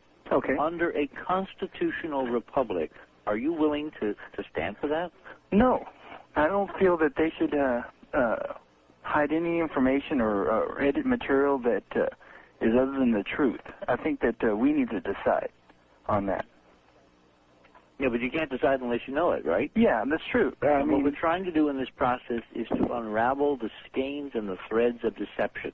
And there has been one heck of a grand deception going on here for over a generation, and get at the truth, whatever the truth is. And we have bits and pieces of it, but we certainly don't have a complete picture yet. But we will. If we continue this process with a little help from our friends, we will. Yeah, and I'm looking forward to looking at the material on the Enterprise, and can't wait to see that. It will be probably posted by Keith Willing tomorrow night. Alrighty. All right, good. Tomorrow night, huh? Yep. What actually is going to be up there, Richard? We have a very careful narrative linking all of the material up through the first landing with source documentation. The books, the memos, the flight plans, the emblematic material, the celestial patterns, it will all be there. And there'll be additional material in the libraries, to back up what's going to be in this one continuous narrative with a lot of illustrations, because the web is very visual. Yes, it is. I would like to urge everybody to take a look at the Apollo patch. That is still up there now, isn't it? Yes, it is. All right. They really need to see that. That's an aha moment when you sit and study that patch. And, by the way, I got a fax from somebody who said they actually have a physical copy of that patch that they've held on to all these years. Oh, my gosh. Oh, yes. Very quickly, east of the Rockies, you're on the air with Richard C. Hoagland. Hi. Hey, Art, this is Klaus in Minneapolis. Minneapolis, yes. How are you doing? Fine. And Mr. Hoagland, it's a pleasure to talk to you. I bought your tape, Monuments of Mars, some time ago, read your book. Yes? I'm wondering, you say we went to the moon to gain knowledge. Are you, by any chance, obliquely referring to some sort of cache of records? And if I can ask you also, do you know offhand if Arthur C. Clarke is a Freemason? Some of the things you said remind me eerily of 2001 and the astronauts going to Mars to find that monolith and so on and so on. Oh, that is such a good question, and I'm not going to let Richard answer it until we get back from the break. It is really, really a good question. I wonder if Arthur C. Clarke is a Mason. We'll find out. All right, everybody. In some markets, we'll break away now. Other markets will continue. You've been listening to Richard C. Hoagland and earlier Ken Johnston as guests. And this is pretty dramatic stuff. I didn't hear that, man. I've been in the car for about an hour. I see. All right, if Mr. Hoagland would like to become a Mason and he can pass the character investigation to become one, it's very, very simple. What about it, Mr. Hoagland? Do you aspire to become a Mason? No. Okay. Because most Masons don't know what we've already figured out. Okay. Otherwise, why would they invite us to come and tell them what we found? West of the Rockies, you're on the air with Richard Hoagland. Oh, hello, Art Bell. This is Evelyn from Durham with proud owner of 20 cats. Durham, North Carolina? Durham, California. Oh, California. I'm sorry. West of the Rockies. I don't know that. All right, go ahead. Okay, well, I had 2 points I wanted to make. The first one was I haven't gone to church lately because I'm bothered by the doctrine of the churches, but I used to be pretty fundamental, go 3 times a week and all. But, there's a verse in John that says, other sheep have I which are not of this flock. That very well could mean aliens. My other point was, everyone keeps talking about evolution and the 7-day theory, but in Peter we read that to the Lord 1,000 years of... All right, listen, dear, let us not get into Bible quoting. Oh, no, I'm not quoting. I'm just saying that time Actually, you were, though. Time is endless. All right, time is endless. Thank you. First-time caller line, you're on the air with Richard C. Hoagland. Hi. Hi, this is Joanne from California. Hello. Hi. Turn your radio off, please. Okay, it's off. Good. I just want to say that I am a conservative, fundamental Christian, but I just want to encourage Mr. Hoagland. I think it's wonderful what he's doing, as long as he is seeking the truth and wanting to find the truth, that anyone that is a real, true Christian would want to back him. That's what I said on CBN. Good enough. And even having said that on CBN, Richard, they still didn't want to air it? Well, no, I don't know actually whether the piece ever ran. I have a copy of the tape. I know the piece that the reporter produced. In fact, let me correct that. I do know that it ran. I know that after Robertson saw it, that's when his displeasure was exemplified, and that's when his reporter and that's when he said no more. Exactly. All right. East of the Rockies, you're on there with Richard Hoagland. Hi. Hello. Going once, twice, gone. West of the Rockies, you're on the air with Richard Hoagland. Hello. Yes, Art Bell. Yes. I have a question for Richard. Sure. You Remember we talked about, I guess was it on Dreamland with the doctor that was on, mentioning possibly something about, this is Chris calling from Mario Park KBC, I'm sorry. Was it, that possibly Clinton might come on the air saying something about, UFOs and some kind of knowledge like that? All right, well, that is reference to a program we're going to be doing on Thursday night, Friday morning, sir, with Dr. Courtney Brown. East of the Rockies, you're on the air with Richard C. Hoagland. Hi. How you doing, Art? All right. Long time no see. It's Scott from Kansas City. Yes, sir. It's been a couple of years. I was going to try and get hold of you last week. Congratulate you for 300. Thank you. I've been here with you since you was in the double digits. Oh, yes, that's a long time. Oh, yeah. And I was just going to say, I agree with Mr. Hoagland there, and because I had an uncle who was a Mason long before he died here a couple of years ago, and he didn't go along with a lot of stuff that they did, and it's a lot of secrecy involved in that.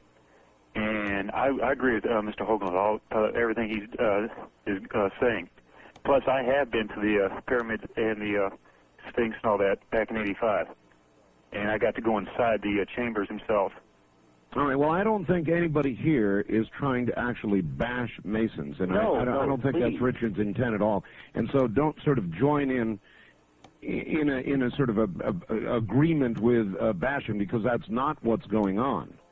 And no, the previous caller who kind of, snippily seemed to be challenging me in terms of my position on Masonry, obviously not listened. Well, obviously. Because what I'm saying is that the Masonic tradition. Remember, the United States of America was founded by Masons. Richard, you've got to remember that people on the radio in the middle of the night half hear things and take them many times the wrong way, or leap on them to forward their own agenda of dislike. If you are a real American, meaning someone who believes in equality of opportunity, freedom of inquiry, the Bill of Rights, the Constitution, kind of hold a soft spot in your heart for Thomas Jefferson and all those guys, sure, then you are extolling in public what the Masonic tradition in private is teaching.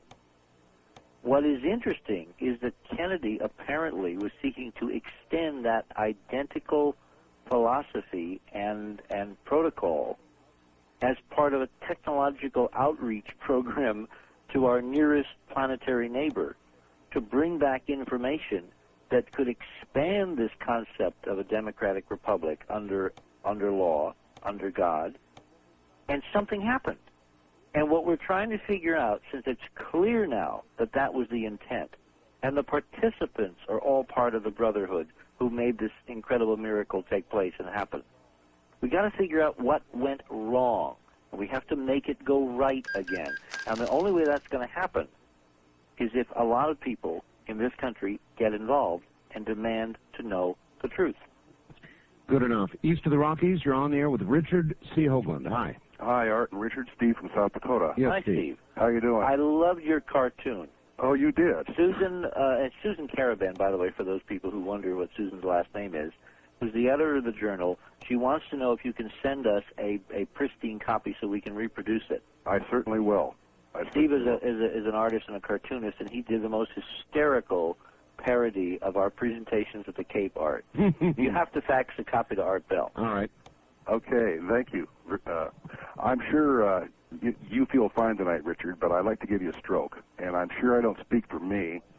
I'd like to make a comment first that I believe that, Dana's spirit reflects how a lot of friends of mine and myself were pulled in about 3 years ago to all of this data, and how we all discovered how one data point connects to another.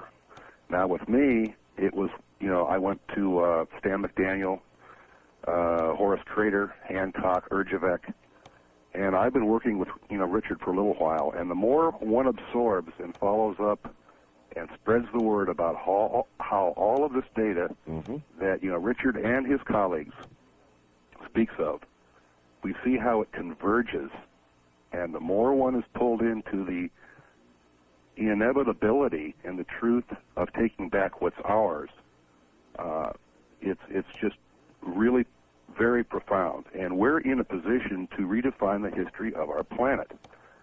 And all of this knowledge has the capacity to transform all of us in a very positive way if it's acknowledged. So why should we be afraid?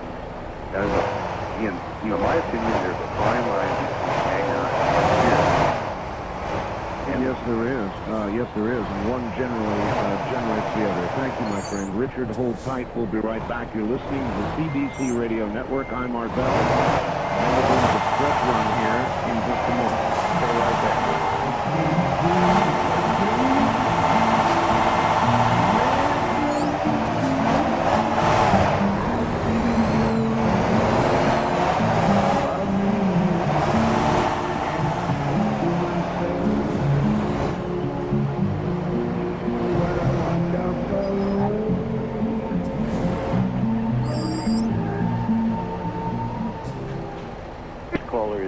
I think she's in fact got a pretty good head on her shoulders, and she understands that there are connections between Christian tradition as opposed to belief, all right?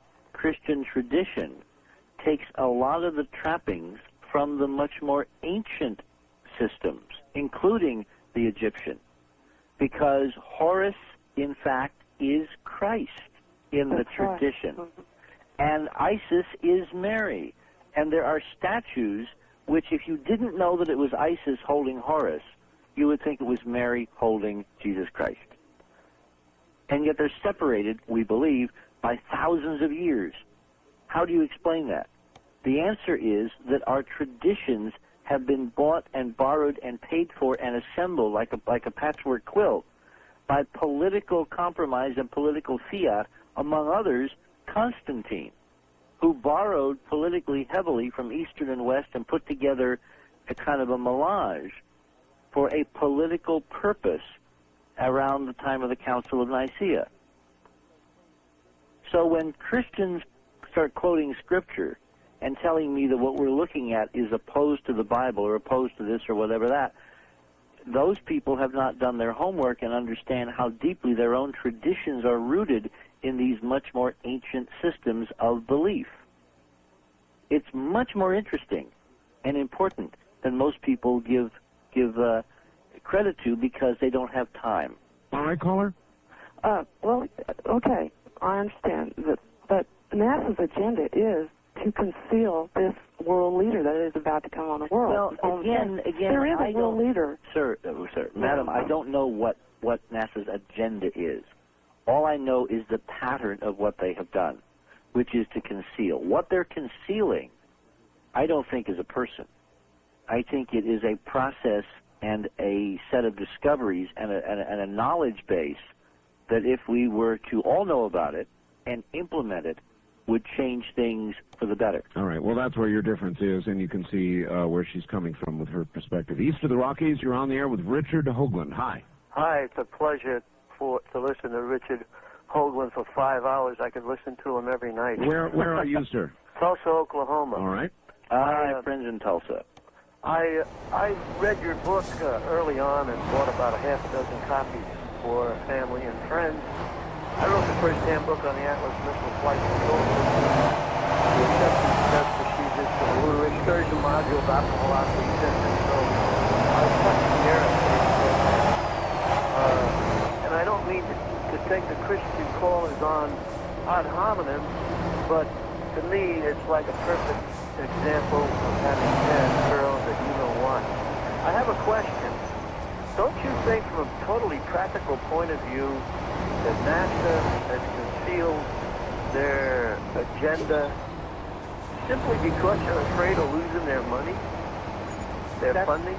That could be part of it, all right. But see, if you go to the American people and ask for money to find unbelievable things, and then you find them, and you don't tell them. I mean, I have done in various speeches I've given, even before I got into this business of looking at possible artifacts when I was straight, I was able to draw curves to show that the public support for NASA went monotonically down from 1965 forward for the simple reason that NASA went to the American people and said, we're going to find life out there. And when it didn't find life, politically, their support waned and waned and waned and withered. When I was standing there at the Cape with John Zarello on my right and somebody from AP on my left, and I'm listening to all their pieces and watching them on TV, the refrain of every single one of those correspondents to their television cameras out to the American people was, this is the mission to search for life on Mars.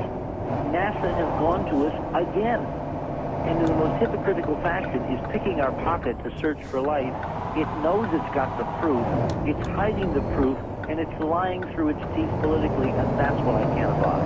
Can I ask you one more question? Sure. Somewhat aside, I haven't been to New York City in 45 years, but I was born and raised there. What are you doing there? Why would you live there? Well, I don't live in New York. I live overlooking New York. And the main reason is it's the communications capital of the world. If you want to communicate, this is the place to do it. Well, that's true. West of the Rockies, you're on the air with Richard Hoagland. Not a lot of time. Hi. Hello. I got 4 quick questions for Richard. All right, where are you? I'm in Fairbanks, Alaska. Here's Chris. Wow. All right, go ahead.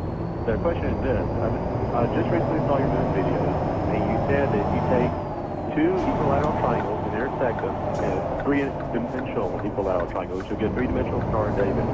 Yep. Now you rotate that in the sphere. It'll intersect the sphere at 19.5 degrees north and south latitude. That's right. My questions are these.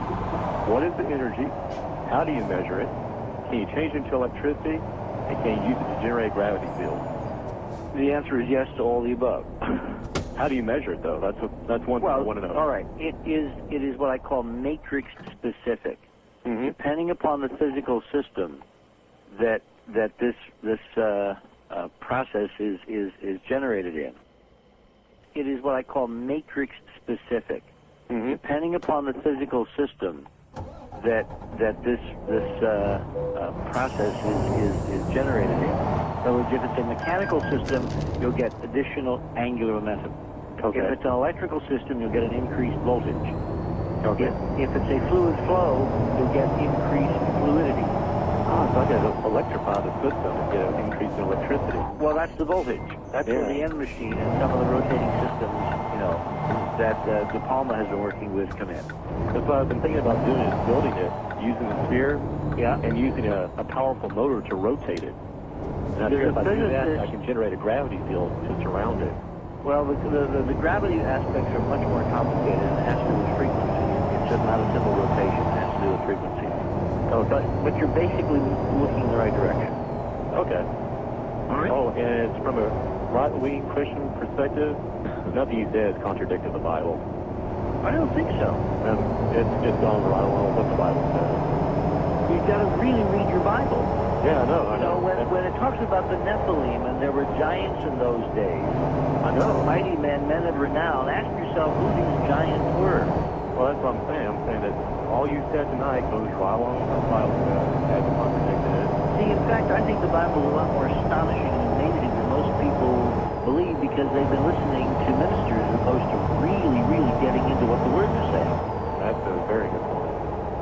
All right. Also, one of the other things I have for you, on your video about the moon and the structure that was found on one of the moon photographs that led you to discover that there might have been hexagonal structures on the moon? Yes. Have you done any more research on that, and have you found out any more information? Bob Feartech, one of our architects, has, and in this new video series, we're going to probably produce 2 or 3 videos from the filming we've been doing in the last couple, 3 months, starting with the press conference back in March. All that will be laid out with 3D computer graphics. There's some astonishing things to show you. Because I was using the tetrahedral geometry, and I'm thinking about getting the wall attached for an anti-gravity device. And if I get it working, Ari, I'll send you one. All right. And you can hook it up to your Geo. I'll look forward to that. It'll be a beta test version. I want to just be able to float to Las Vegas, so I don't have to go to that mountain anymore except in the air. Well, I don't blame you. All right. Thank you very much for the call. Have a good one. Take care. Richard, we've done it again. We've done it again? We've done it again. Oh, my God. That means I can't answer Sandy Mendoza in Washington about Arthur Clarke. Remember the question about Arthur Clarke? I absolutely do, and if you can do it quickly, do it. Is Arthur C. Clarke a Mason? I don't know. But I'm going to find out. Next time we do the show, I may have the answer. Is it a good question? It's an excellent question. I think Arthur knows a lot more than he's letting on. I've always thought that myself. I certainly would like to interview Arthur, and so if you have any ins in that regard, I could certainly do it no matter where he is in the world, and I'm aware that he's not here. So if you ever get an opportunity, Doherty, and to interview Arthur, I'd love to do it. Okay. All right, Richard, it's a pleasure, as always. No more goodbyes, because I've learned it's not goodbye. It's just till next time. Till next time. Richard, thank you, my friend.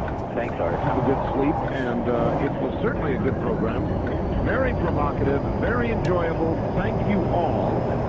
We'll be back tomorrow night, or morning, as the case may be, with Craig Roberts. Craig Roberts was a sniper. He wrote a book called Kill Zone. He's going to be here talking about many things that he thinks are sort of like icebergs. That is to say, you only see a little bit above the surface. And, well, as Paul would say, tomorrow night you'll get the rest of the story. Craig Roberts, author of Kill Zone. I'm Art Bell, and from the high desert, good night, America. Good night, Canada. Good night to all the world out there. See you tomorrow.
From the Kingdom of Nye, this is Dreamland with Art Bell on the CBC Radio Network.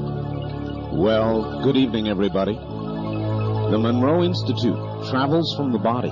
The Monroe Institute was founded by Robert Monroe, a former broadcasting executive who began to undergo spontaneous experiences in 1958 that drastically altered his life, unpredictably and without willing it. Mr. Monroe found himself leaving his physical body via a second body to explore locales unbounded by conventional concepts of time and space. He has documented these experiences in Journeys Out of the Body, a Doubleday book, in 1971, published in 8 languages worldwide, and in Far Journeys, Doubleday 1985. The Monroe Institute had its origins in the Research and Development Division of Interstate Industries Incorporated, which began investigating methods and techniques of accelerated learning in the late 1950s.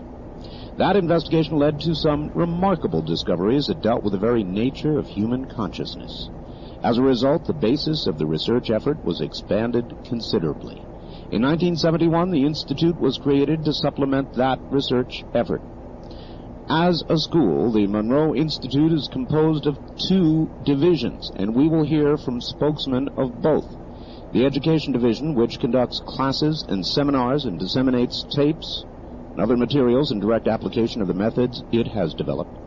And the Research Division, which conducts ongoing studies in enhancement of human consciousness and the development of methods and techniques that may result in practical use thereof.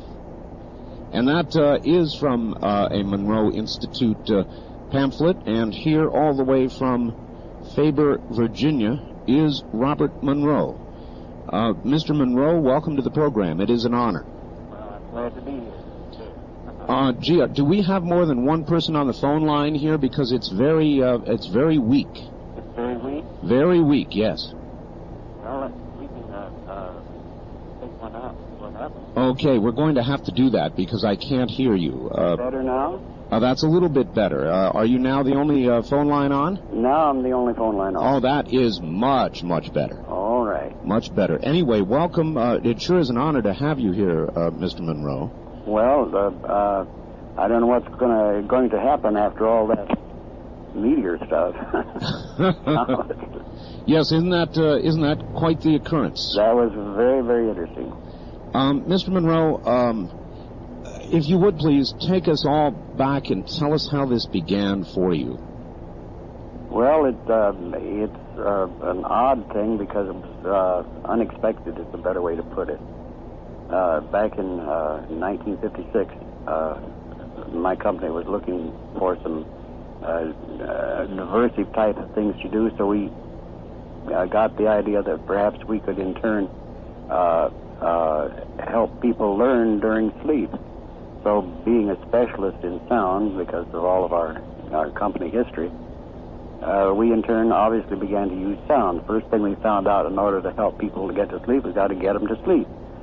So what we did was develop some particular sound waveforms that help people go easily into sleep. And then we were beginning to test that after that. I being one of the chief subjects, that we started in 56. In 1958, I began to notice some odd effects of it. Oh. And it was a funny kind of vibration, and that's what it felt like, except it wasn't a physical vibration. And I went to my favorite doctors and so on, and they said, "Oh, no, you're fine, don't worry." And so I finally had the courage to wait to see what this, instead of forcing myself out of this vibration, I finally said, well, if it's going to kill me, I'll let it kill me, and I'll have to try it. So I stayed with it, and after about 5 minutes, it faded out. And so, therefore, I tolerated it when it went from, and it didn't happen every night, maybe, once or twice a week or something like that. So I would wait till it completed, and then after it was through or faded out, well, then I'd go to sleep. And on one fateful night in September of 58, I was on a Friday night waiting for this to fade away so that I could go to sleep calmly. And in the midst of that, I began to think, well, tomorrow was Saturday, and being a sailplane pilot and member up in the New York area, I was thinking that a cold front had come through, and there'd be a nice, beautiful ridge lift and thermals the next day on Saturday, and I'd be flying around in gliders and sailplanes. And as I was thinking how nice that would be in the sense of soaring tower that there is in a thermal in a glider, all of a sudden I felt myself bumping against something, and I looked around, and to my surprise, I was on some type of flat surface, and I said, I wonder what this is. This is a strange kind of dream. I'm fully conscious. And then I looked around, and I thought, well, this is a strange thing to dream. Here's the thing that looks like a fountain coming out of the floor, as it were. And then I suddenly, with a shock, realized that what I thought was the fountain was the chandelier in the bedroom. Oh, my. And so I turned with utter astonishment and rolled over, and in that bumping against the ceiling, I looked down, and there in the bed below, there I was in the bed below, and there was my wife lying in bed beside me. Except that as I saw it at first, I didn't think that. I didn't recognize myself, because here I was bouncing against the ceiling. So my first thought was, what a dream. I wonder who I'm dreaming is in my bed with my wife. And yes. After a sudden little closer look, and I'm still against the ceiling, I realized the man in bed with my wife was I. So I was frightened. I said, I'm dying. This is a dying process, and I'm not ready to die yet. So I fought my way vigorously, swimming down through the air, as it were, and somehow popped back in my body. And I sat up and looked around, and there's my wife soundly asleep, and I looked up, and there's the ceiling with a chandelier. And I obviously didn't get to sleep that night. What an incredible experience. Now, you said that you were experimenting with some sounds or some audio in order to assist you with sleep. Can you amplify on that? What were you doing? And well, this was a pattern that we had developed, but I hadn't done anything with it for over a year, and nobody else had anything remotely like this particular effect. Okay, so it was not due to that, and whatever was occurring to you was utterly spontaneous? It seems that way. In other words, we were looking for any types of possible answers, and that was when we thought, well, that would affect other people, because we had about 100 subjects that we had used in it, but it didn't affect anybody else anywhere, not even the semblance of it. So anyway, excuse me, the most important thing was that I was so sure that was a beginning of a dying process, and I was terrified. And you can't imagine how terror-stricken one can be, or panic-stricken, because every time after going to the doctor and not finding still any interesting comment about it, I had great trouble of letting myself let that happen and finding that if I released or just let go a little bit when that took place, I would float out of my body. And each time I thought I was dying. So anyway, that went back into more physical exams, and I finally got the courage to go to a doctor, a psychiatrist friend in New York named Louis Wolberg. And he said, well, he says, I can tell you one thing. He says, I know that you're sane. I know you too well, so don't worry about any psychotic thing, because you're not that type. Well, I said, well, what'll I do? He says, I don't know. You can go into take psychiatry and find it if you want. It might take a little while, but and I said, well, I'll think about it. So anyway, after about 10 additional episodes, something like that, I finally realized that this floating out and floating around the room was not going to kill me, because I could think a certain way and I'd get back in my physical body. Until that moment, though, it must have been absolutely terrifying. It was, and I couldn't get, being very much an engineering type, I couldn't find any common scientific answers for it. The only one is dualism, psychosis, and things like that. Mm-hmm. So that was the big problem, because I couldn't find an appropriate answer. So after about the 10th time, I finally realized, well, this is not going to kill me. I'm not in the death process. Well, that made something else come up entirely worse, and that's curiosity.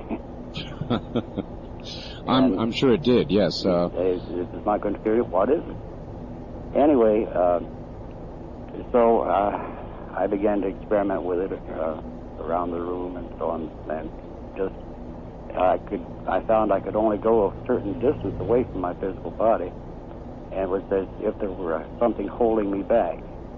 And I finally answered that, because I realized what it was. And the other part of the life secret, as it were. The thing that was holding me so heavily was that I had this very strong sensual sexual urge. And I, of course, obviously tried to wake my wife. Had no luck there. And that was binding you? It was keeping me close to my physical body, because it was related to a physical drive. Anyway, I used the old Gene Autry principle on that finally, and to overcome my need to go beyond 30 feet from the body. And you probably don't know the Gene Autry technique, do you? No, sir, I don't. No, you're too young. Gene Autry had a thing where, in turn, he did a lot of, you know who I'm talking about. Oh, of course. Yeah, well, he had a formula that was very, very effective for pre-puberty children who came to see his movies on Saturday afternoon, and in a movie house, no TV. To make it very short, what the technique was that he, in the movie, he would meet a girl, and then he would have his big fight with the bad guy, and he would overcome the bad guy, and after he overcame them, he'd go to the girl and he'd say, "Oh, Gene, you're so wonderful." She'd look up with pursed lips at him, and Gene would look down, and all the audience, and he learned this, who can tell, through the years. But all the girls were going, "Ah," and all the boys would say, "Oh, he ain't going to kiss her, is he?" So what he did, learning that, he had a formula that fit his pictures. That what he did, he said to the girl, "Honey, I love you, and I'll get to you later. But first, I want to sing you a song." And so he picked up his guitar and started singing, and they rode off into the sunset, and everybody was satisfied. So my answer, finally getting down to that, was an easy answer. Fine, I'll say to this sexual drive of mine, I'll get to you later, but first I want to do this other. Yeah. And sure enough, it worked. So, in other words, you conquered it psychologically. That's right. And that released you. That's right. Then what?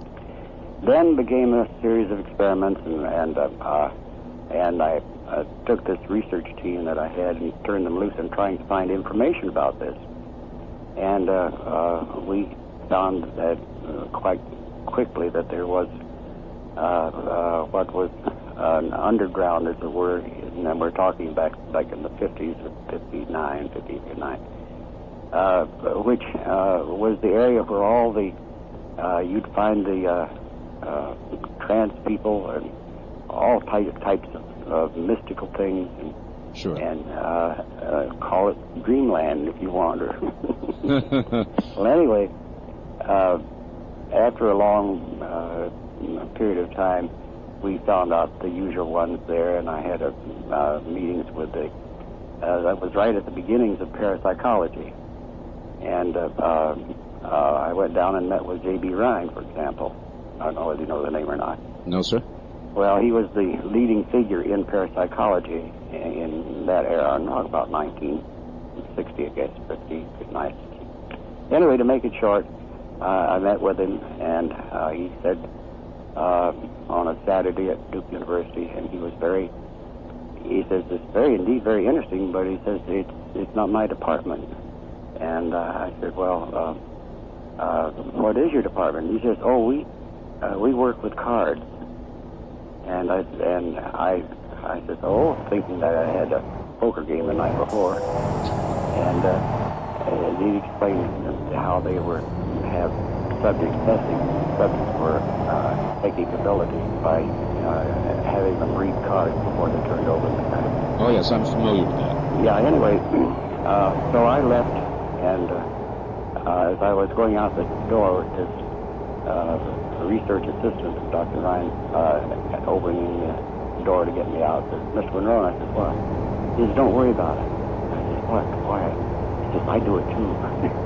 That was the first person I ever heard who had ever done anything like it.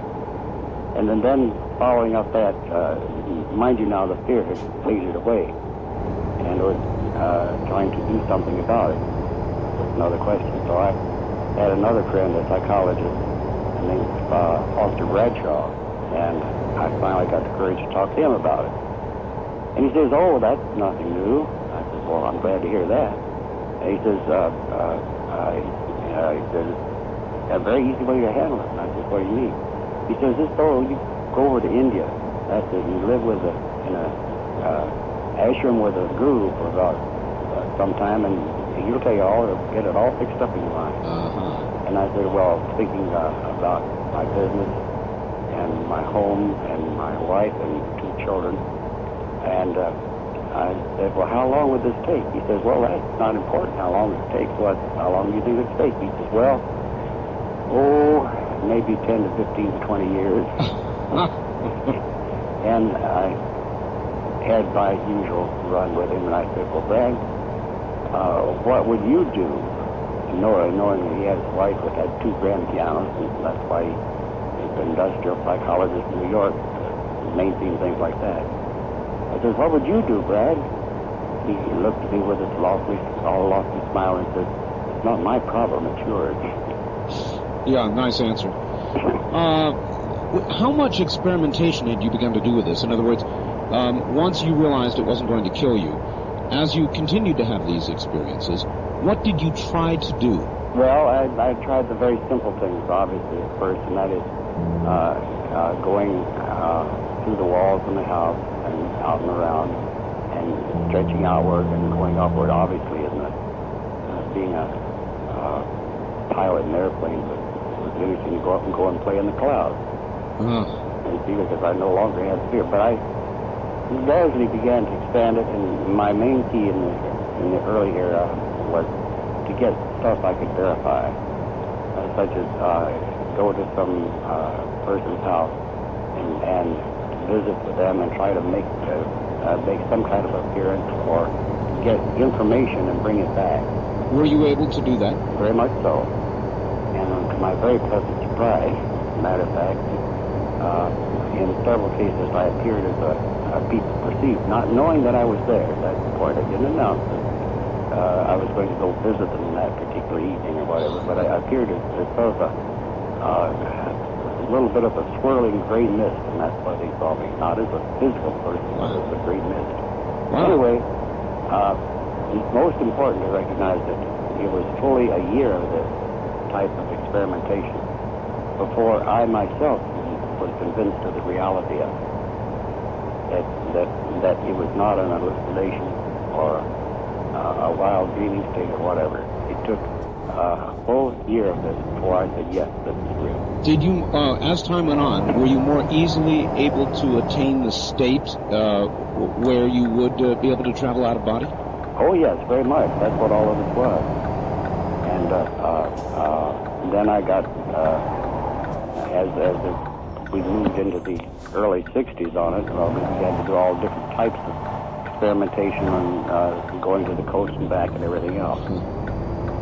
That's remarkable. Mr. Monroe, hold on just a moment. We'll be right back to you. We're interviewing Robert Monroe of the Monroe Institute. This is Dreamland. Mr. Monroe, if you are there, we are now right at the top of the hour.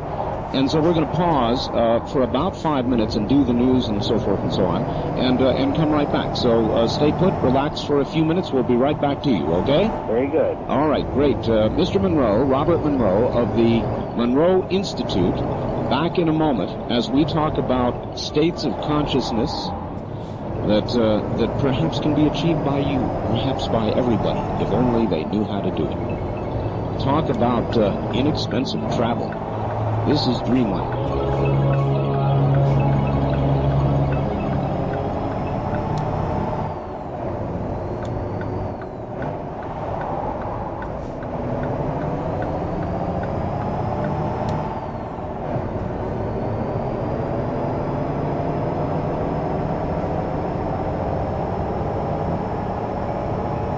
Well, we're back again, and it's important to take up this other very important aspect of Wi-Fi. And it is, again, here we go, starting something else. We inserted into what we call the DEC, which is our acronym, Dolphin Energy.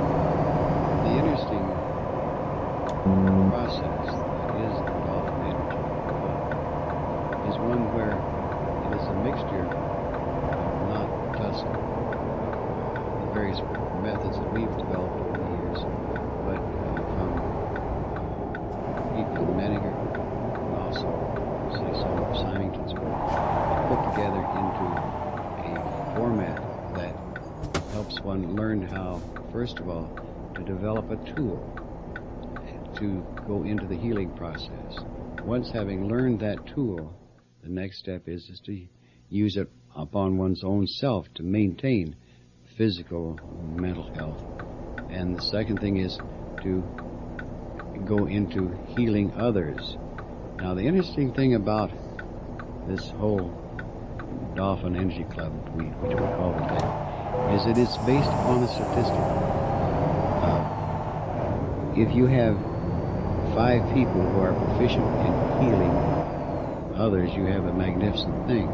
But if you only have 1 in 5 who is proficient at healing from a distance, then that's very important. If you had only 1 in 10, it is a statistic.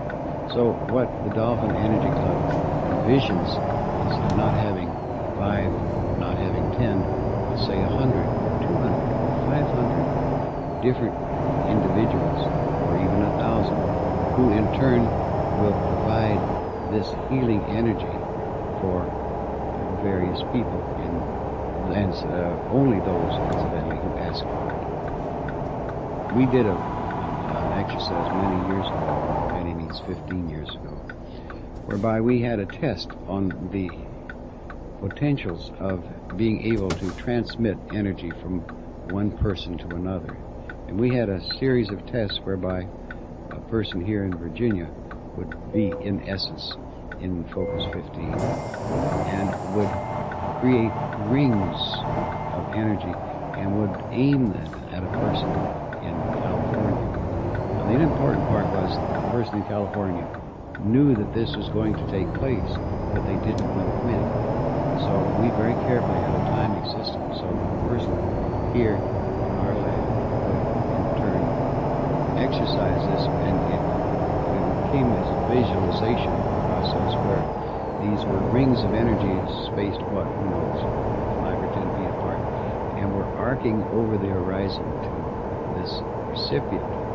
And once the process, then these series of glowing rings would form this arc as they went on with the recipient.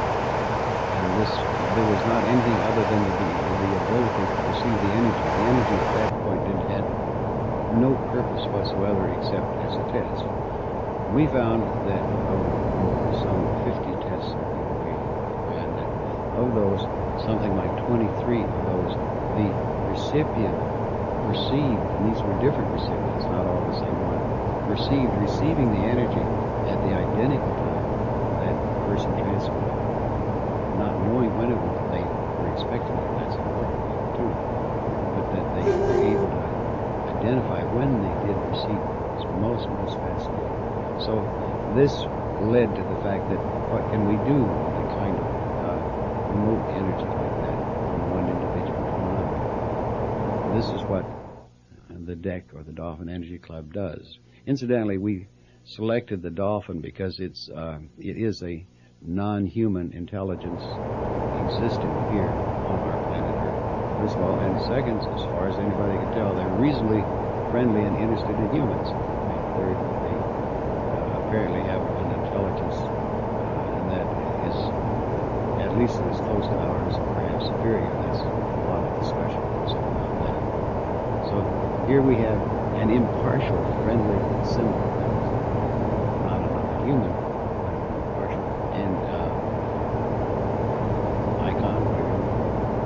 And so, in essence, the DEC process teaches you to form a little miniature, fully alive energy dolphin that will go into either your system or the system of another and conduct all sorts of healing processes as needed. And so this is how we do. We get into learning how to create this and how to direct it. This initially was one basic part to the lifeline process.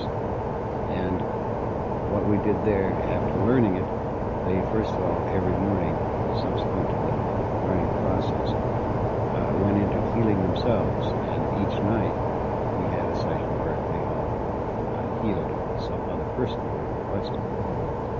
The interesting thing is, back to the statistic, if we had 14 people there, and granted, this was very much a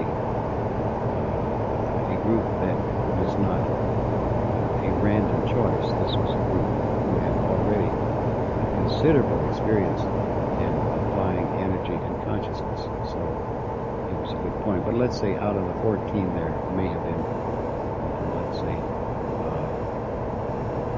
2, let's say, who became proficient at this. That would be enough. There were 2 that could do it. So if we multiply that by a factor of 10, and that would be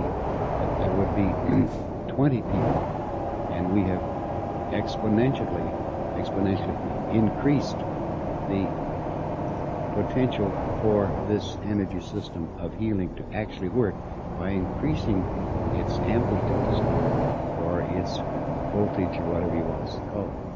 So if you think about a goal that in terms of this, that if we had instead of a factor of 10, a factor of 100, and 1400, then we would have people working simultaneously to perform this function. We're getting past the laws of probability and that's energy. Now, friends, how did it work in your time? I think it worked very well. The reports were uniformly very positive. First of all, the quality of the books themselves, people found they were conducive to creating a very powerful Focus 10 state when you could do this kind of thing. We also were able to provide an opportunity for the professional division members to have the experience of both the deck yourself, as we've come to call it, and the deck others tapes, and very positive reports. I think I really enjoyed watching the program and how the week began. Doing that, healing yourself exercise every morning set a wonderful tone for the day, because people were becoming physically, mentally, and emotionally balanced. And it was a way of building preparation as they moved into the world of the treatment process. So that actually, as I think about it now, may have been another reason why the emotional components were so nicely enforced by the work they were doing, because they were doing that kind of balance after the exercise as they started each morning. And you think that it did help in that respect, because that was designed to do. Yes, and very possibly that may have been a large part of it. And then what was interesting to me about the group work, we would sit in a circle, and David, Francis, and Eden, before we did the evening program, we would do the deck exercise. Send us healing energy to someone who had requested it, and the only information they had was the name or the picture of the person requesting it. They had not been told ahead of time what the particular problem was the request was for. And a number of people during that, following the exercise, would actually have seen the map, the living body map of the person, could identify very precisely the area that was in need of attention, and could get very specific details that they had no idea going into it. So that was very interesting as well. Nothing would not have had that knowledge. That's right. You know, what did you think of it? Oh, it worked very well. The deck yourself in the morning seemed to really help folks concentrate on themselves, their own balance, and their own feeling, thinking, physical activity, which really helped to set up and prepare them not only for the day, but also gave them a tool so that they could be practicing this on a daily basis. Several people reported finding areas in their own bodies, in their own emotional states, that they were able to affect change very readily. And that was most gratifying for them, and certainly for us too. So it really was a two-pronged thing that did interact with the other. We have another thing that's emerging, which is last lifetime here. Is scheduled to be attended by Elizabeth Ross. Working for all these years in the death-dying process. What she doesn't know yet, because I haven't told her, so it may be that you will hear this tape, may not see this, is that there is an epilogue to life, and that epilogue is something we have trying to decide upon for many, many years. And we've tested it here and there over the years. And that is a process whereby we can help this individual have certain rights that are not necessarily within our Constitution. Indeed, the question of that right has come up. And that is, as you know, within our present culture concept, that the question of right to die has been coming up again and again and again. Books are being written about it, and there's the Hemlock Society that means to take this right into your own hands and all sorts of things. The epilogue, perhaps, to Lifeline is a method that we will probably provide in some form of fee, which will help a person exercise the right to die, but not have to use anything but the state during the process of exit departing when they close. And included in that pattern is also a support system for the friends and loved ones of that person who is getting ready and planning to depart, so that the exit can be an entirely different thing for that person than it is in our conventional way.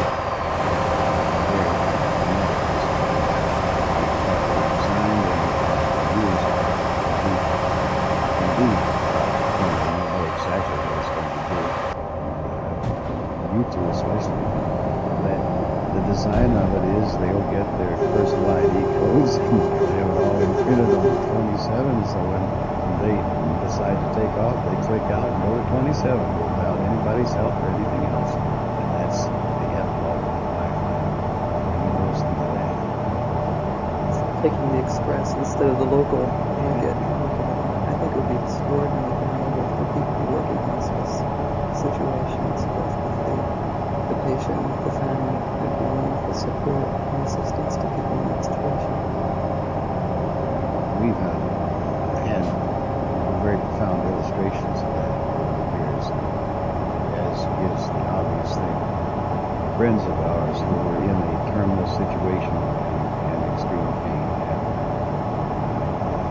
the key one is just the friend next door, or the building is named after this friend next door, who we did give him that process. He was in not exactly a prison, but some type of caring facility. And he's so desperate to leave. We took the tape over to him with his wife's consent and knowledge. I don't know about the doctors. In a week he was gone, after being there for 8 months. So there are illustrations like that over the years where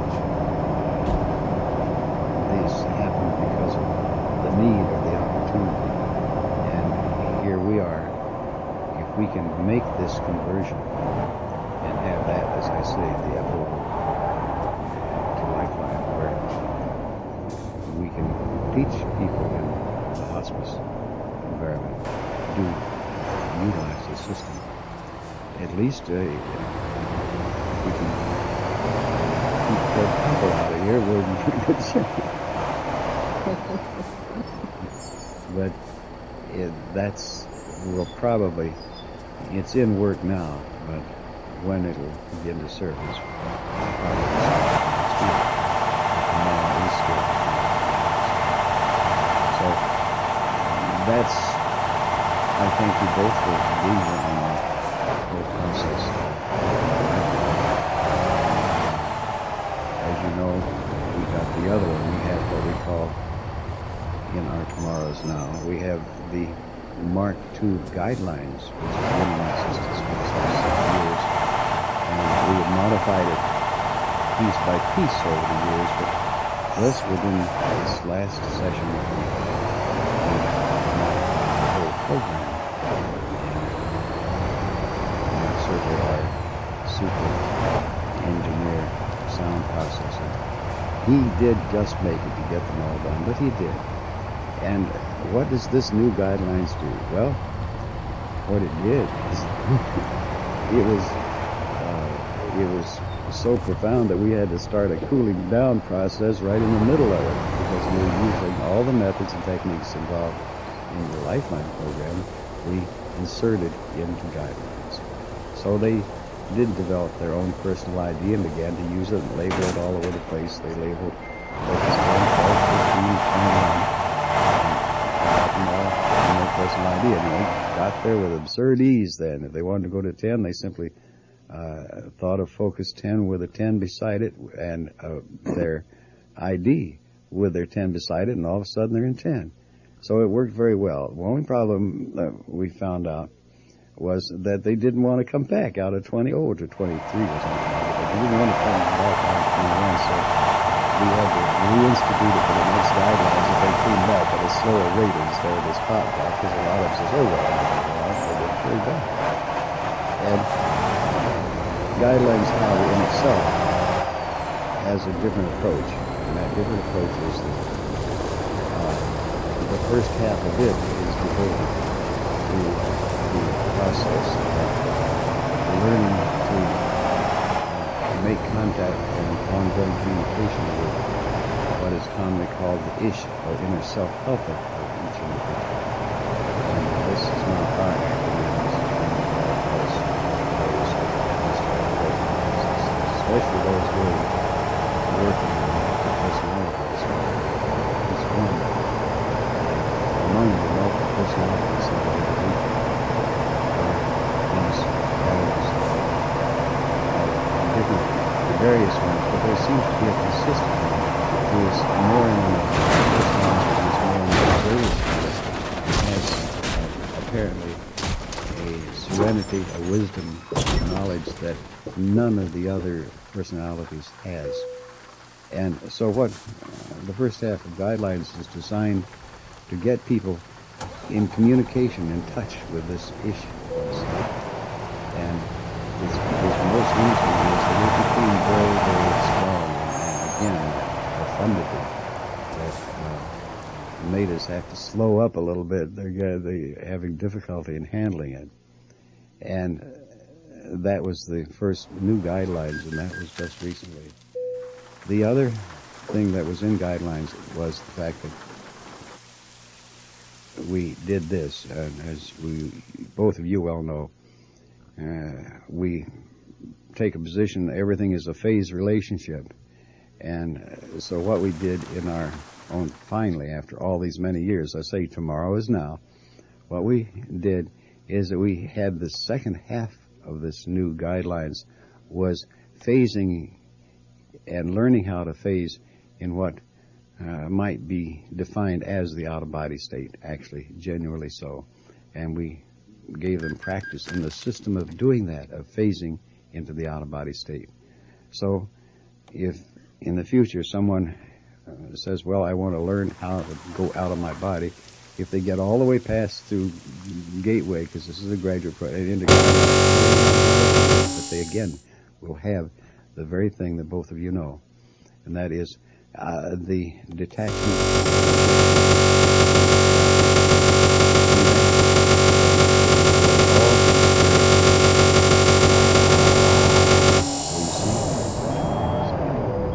And now we get to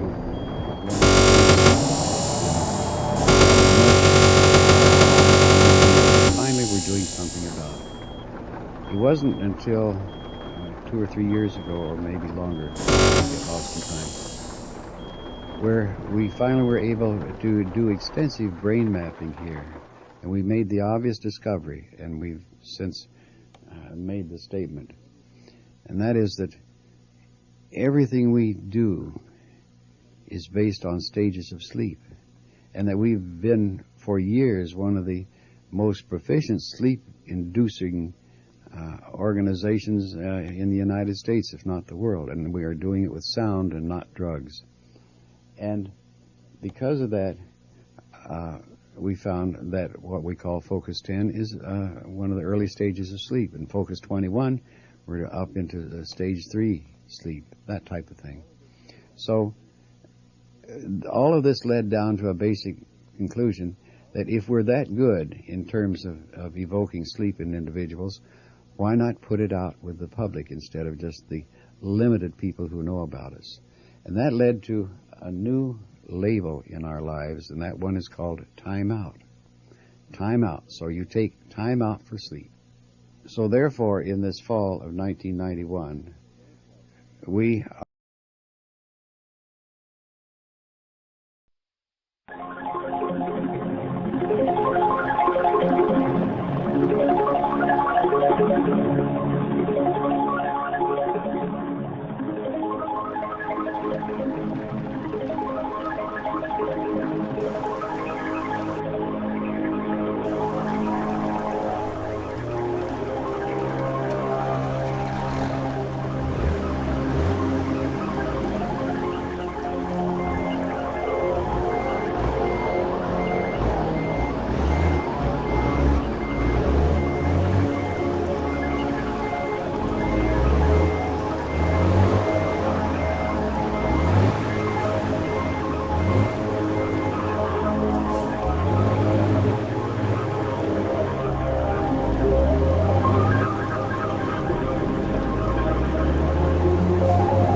to an examination of areas in the human experience not easily nor neatly put in a box. Things seen at the edge of vision, awakening a part of the mind as yet not mapped, and yet things every bit as real as the air we breathe but don't see. This is Dreamland. This is Dreamland. Good evening, everybody. I'm Art Bell. Dreamland, as you just heard, is a program that examines things not so easily pegged and put in a box.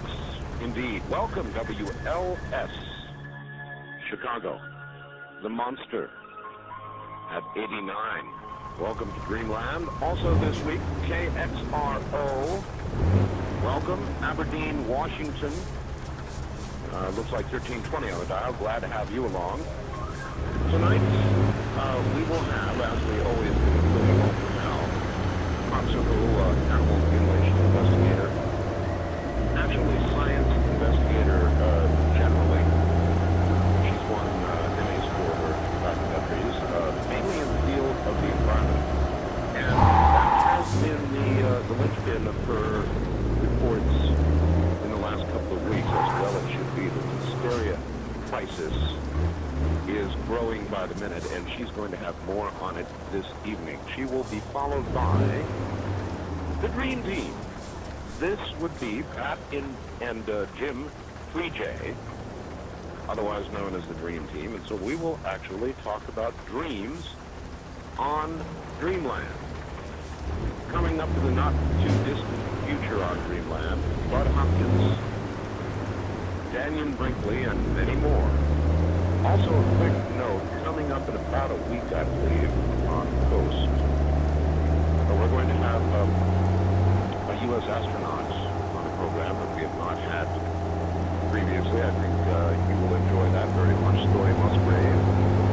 And we're, of course, going to be asking him about STS-80. So all of that immediately ahead. Are you overweight? Many Americans are. Want to change it? Lose 8 to 10 pounds in the next month. Well, fiber can do it. Chitosan, a brand new fiber that comes from shellfish specifically. But it is brand new, and unlike other fibers, it absorbs 10 times more than any of them. We'll have to come out right. Unlike other fibers, I can't add that, can I? Fibers absorb fat. Chitosan absorbs 10 times more than any other fiber. There you go. It's in ChitoSlim, and it's got an incredible guarantee. You lose the advertised weight or you get your money back. That's it. When you order a 90-day supply of Kyto Slim, you get an antioxidant moisturizing cream recharge along with a ride, and if you don't lose weight, you get the money back in. The number is 1-800-557-4627. That's 1-800-557-4627. Now, GMX, magnetic water conditioning, doesn't remove a thing from the water. It modifies the minerals. That's what water is, minerals. Some call it scale, calcium alkali, whatever you call it. It's ugly, damages plumbing appliances, leaves white spots on glassware and cars when you wash it. And what this does is modify the minerals so they no longer stick to anything, but they remain in the water. So when you drink it, you get them. Unlike other methods that use machines and backwash, chemicals and salt, GMX simply works. We give you a 90-day money-back guarantee. Buy it. If it does not work for you as it has for me, you get your money back. The number is 1-800-406-0469. That's 1-800-406-0469. Linda Howe up next. In today's world of shaky currencies, massive borrowing, and higher interest rates, it might be time to get a little old-fashioned with your money. Time to buy gold. Most investors know that gold is a good investment during times of inflation action. Gold is a hedge against all forms of economic uncertainty. Gold's value went up 800% during the inflationary 70s, 15% during the market crash of 87, and 70% during the Great Depression. The Swiss refer to gold as the ultimate currency since it retains its purchasing power when all else fails. Eventually, all paper currencies inflate and fail. Even the celebrated Swiss franc has lost over 50% of its buying power since 1945. No paper currency is immune. Gold, on the other hand, will buy everything today that it bought 20, 50, even 100 years ago. So, if you're uncomfortable about the ever-growing government debt, perpetual deficits, rising taxes, and their effect on your personal net worth, it's time to face facts. Call North American Trading at 1-800-359-4255 and ask for their free information on buying gold safely and privately. Remember, 1-800-359-4255. North American Trading, America's trusted name in private hard assets. You don't have to be rich to own gold. Just smart. By the way, you might want to take a look at my webpage, a new photograph of a UFO over Ringgold, Georgia. Very, very interesting. And there is a stock trading game up there you might want to look at as well. That's all at www.artbell.com. Here from Philadelphia is Linda Moulton Howe. Good evening, Linda. Hi, Art. Hi. And these photos and videotapes of UFOs that continue to proliferate in 1997, people should think about as I focus for a moment on some headlines in today's newspapers across the country, which were about the Central Intelligence Agency now releasing information from a previously classified report called, quote, CIA's role in the study of UFOs from 1947 to 1990. This time, the CIA is saying the U.S. military lied to the American public about the true nature of many UFOs because they were actually military spy planes. Wait a minute, Linda. The U.S. government closed its investigation of UFOs with Blue Book, right? The Air Force side, right, which was without doubt a paint, what do they call it, whitewash painting at the time to deflect media and the public. So here we go again. Yeah, now rather than acknowledge the existence of top-secret flights, the CIA claims, the Air Force decided to put out false cover stories such as ice crystals and temperature inversions, and I would add the Blue Book report. The CIA report makes this statement, quote, over half of all UFO reports from the late 1950s through the 1960s were accounted for by manned reconnaissance flights over the United States, unquote. But the CIA does not explain what the other 50% of unidentified flying objects were. Darn. I would say that from the Air Force's third effort this summer to explain away the alleged Roswell, New Mexico crash of a flying disc with bodies as dummies dropped from weather balloons, To this CIA admission of federal deception about UFOs, it seems to me that the only truth revealed is a chronic pattern of government knowledge and cover-up. Government knowledge and cover-up often extends to the deterioration of our environment and political denials that anything is seriously wrong. Other headlines this week included sea otters decline on Central California coast worries biologists. Viral infections found in manatees on Florida's Gulf Coast again. State investigating why fish are dying off in South Florida.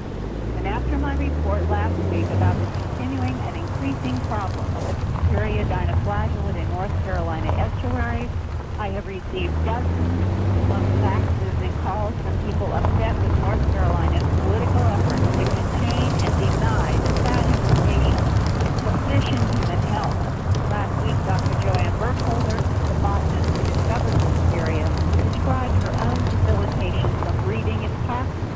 Now she cannot run or do physical exercise without developing bronchitis, and twice she had pneumonia.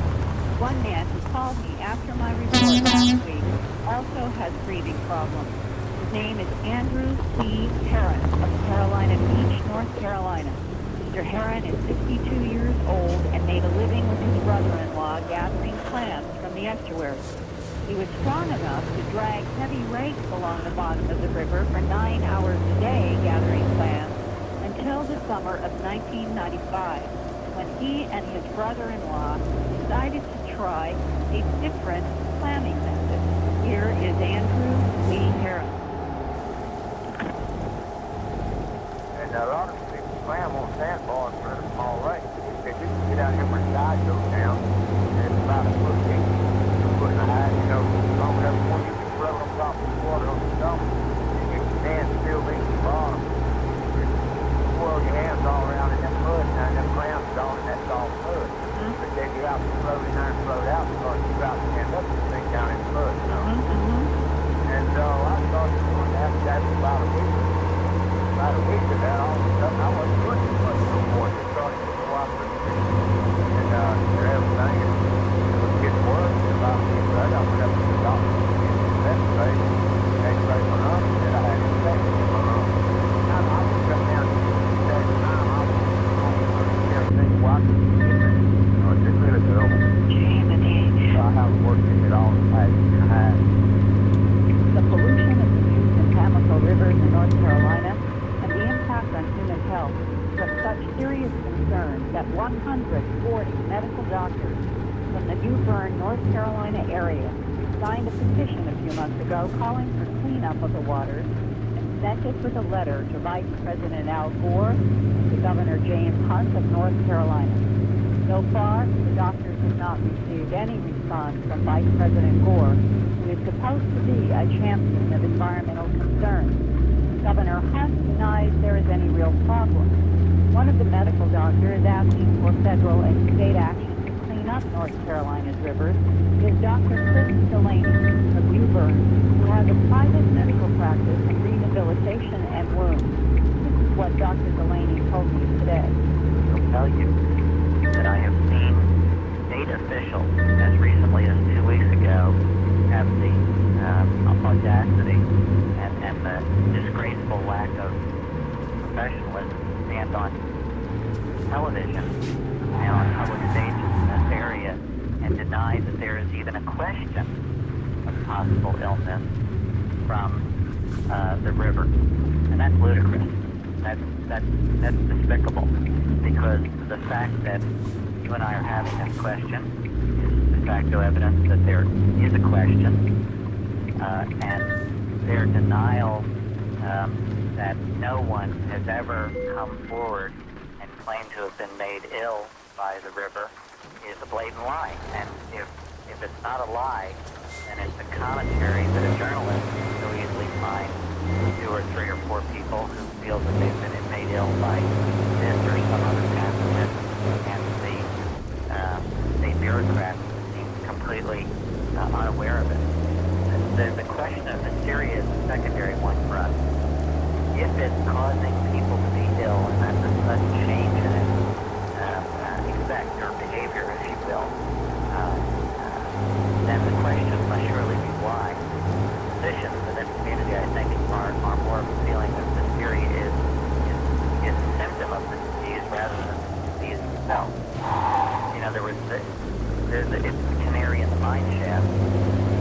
warning us that the pollution load on this river is so expensive that the ecosystem is changing. And then surely you don't need to be a physician or a bureaucrat. You just need to be somebody with common sense to know that that's going to have mental health risks for people. Right. And that's the role of myself as one of this large group of people, or this large group of physicians who have no personal agenda.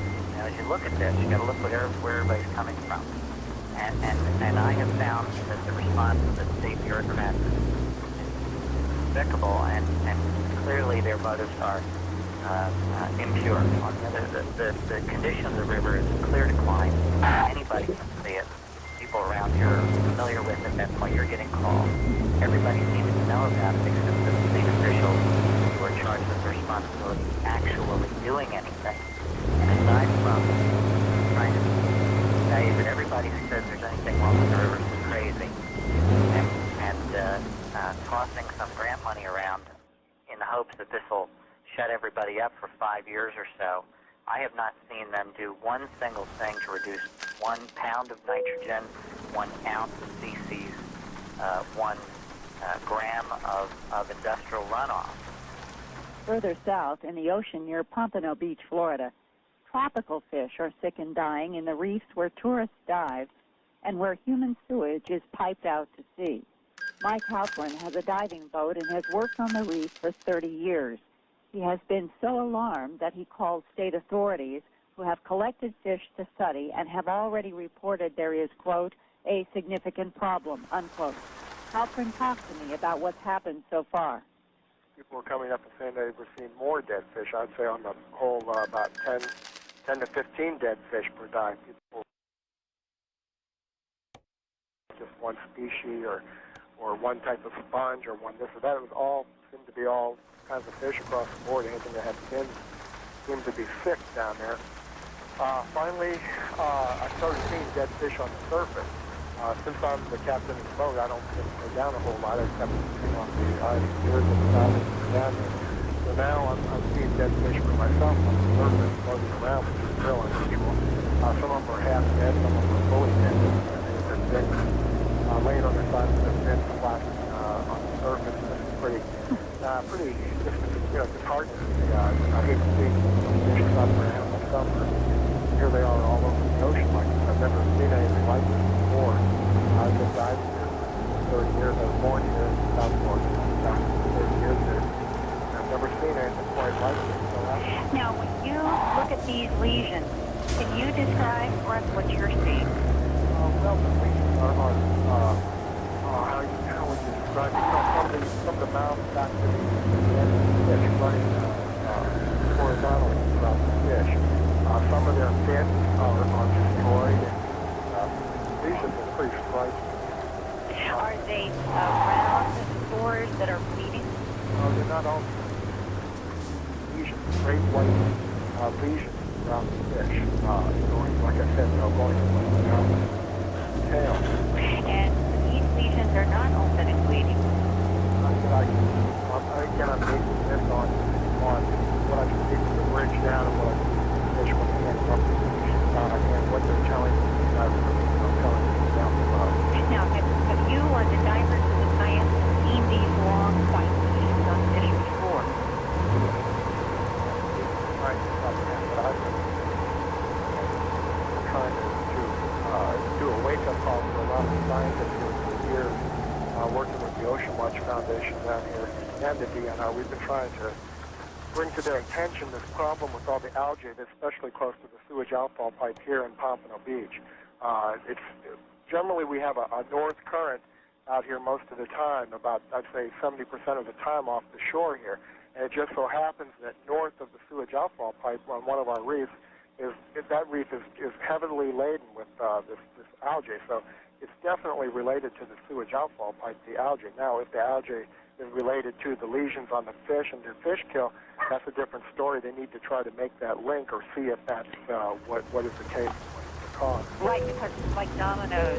If they've got a process where sewage is going out into the ocean, partially treated or treated, and and then it is creating these massive red algae that are, in fact, causing disease in the fish. You can't stop one without stopping the other. And Art, I have some numbers to give to our Dreamland listeners for contact both in Florida and in North Carolina. If at the bottom, I guess we're at the bottom of the hour. No, we're okay. So go ahead. Go ahead. All right. The Florida Department of Natural Resources Fish Kill Hotline is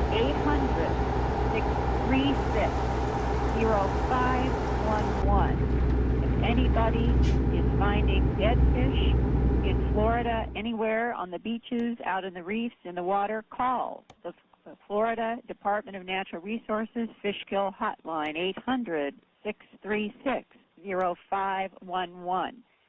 In North Carolina, Wright, Governor James Hunt, Executive Mansion, 200 North Blount, B-L-O-U-N-T, Street, Raleigh, North Carolina, zip code 27601.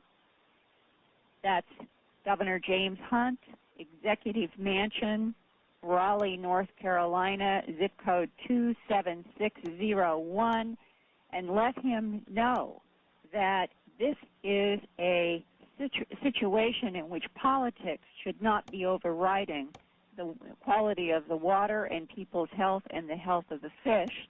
And a number to call there is area code 919-733-3871. Again, that's area code 919-733-3871.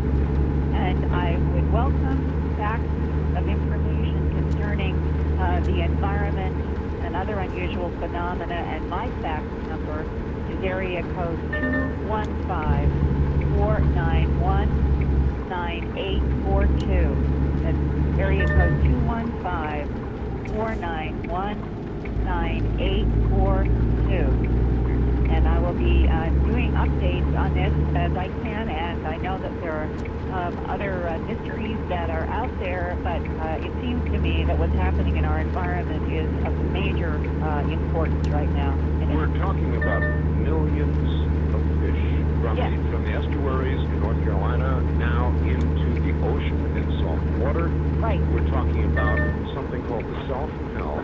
Now is not just killing fish, but beginning to affect humans. Well, it is in North Carolina, and now we've got something different off of Pompano Beach in Florida, and there is something that is giving lung complication to the manatees off the coast of Florida again. Something is depleting the population of the seals off of central California, and it just keeps on going. As the doctor said, these are all canaries in the cage, letting us know something is terribly wrong with our water. Yes, it is. Linda, as always, thank you. We'll look forward to your report next week, and/or if anything pops up in the middle of the week, of course, we'll have you on Coast. Okay, thanks. All right, thank you very much. That's Linda Moulton Howe from Philadelphia, Pennsylvania. I want to remind everybody, my book is out. It's called The Quickening, and it deals with issues very much like the one you just heard. You can find it in bookstores nationally, so just go to your local bookstore and ask for it. It is The Quickening by Art Bell. All right, coming up on the bottom of the hour, Dreamland will turn its attention in a moment to dreams.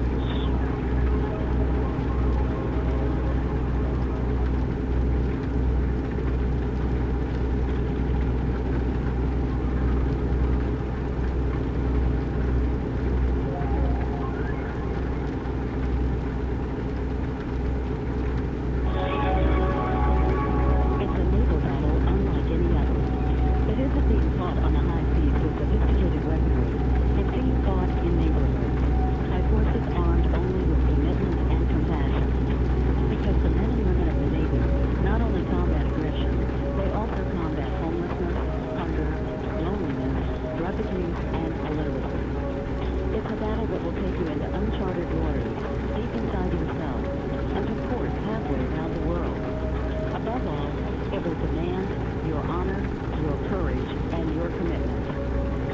your battle.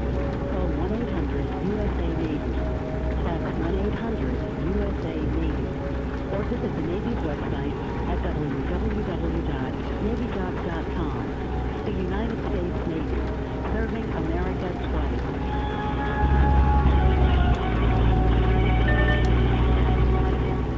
Most cigarette smokers are tired of being told where they can smoke and where they can't. Tired of being told they should quit. Maybe even tired of trying to quit without success. Well, now there's Smokerest, the simple smoke-stopping system that helps 9 out of 10 smokers quit smoking. Even people who don't want to stop smoking quit 9 times out of 10 with the Smokerest system. And smoker number 10 gets a full product refund. So when you are ready to quit smoking, call this phone number, because you won't find the Smokerest system in stores. It's right here, right now. Call 1-800-863-7950. That's 1-800-863-7950. The amazing Smokerest system will help you. Guaranteed. Call 1-800-863-7950. That's 1-800-863-7950. John remembers the end of World War II a little better than you or I do. He was on the bridge of a Navy destroyer when a kamikaze pilot dove for the battleship USS New Jersey.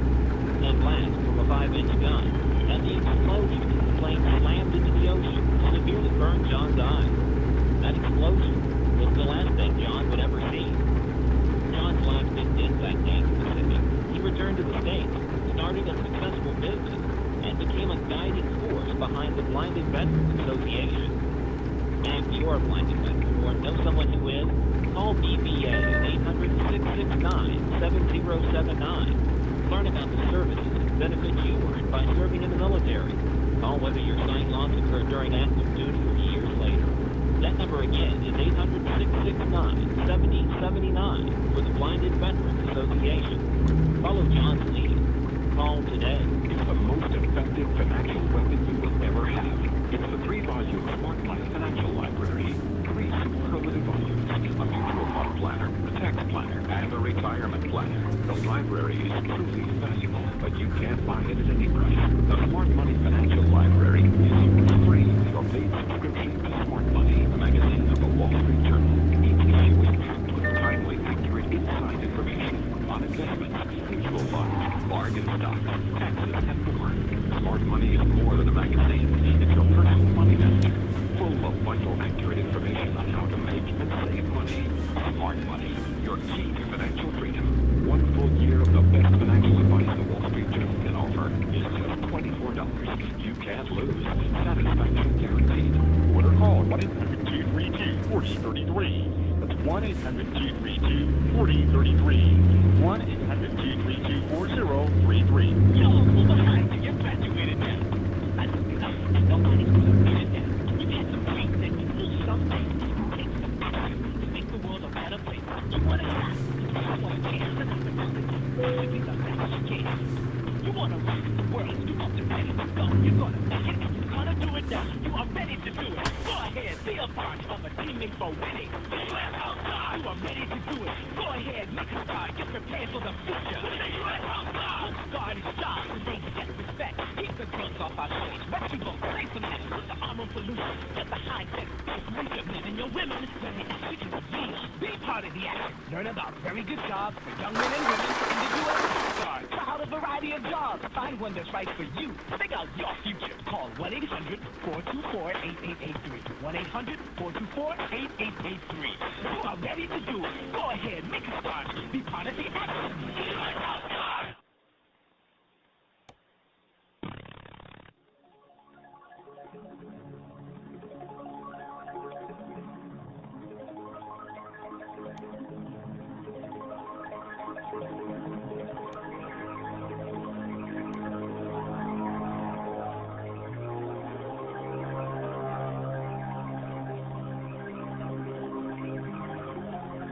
From the Kingdom of Nye, you're hearing Dreamland with Art Bell.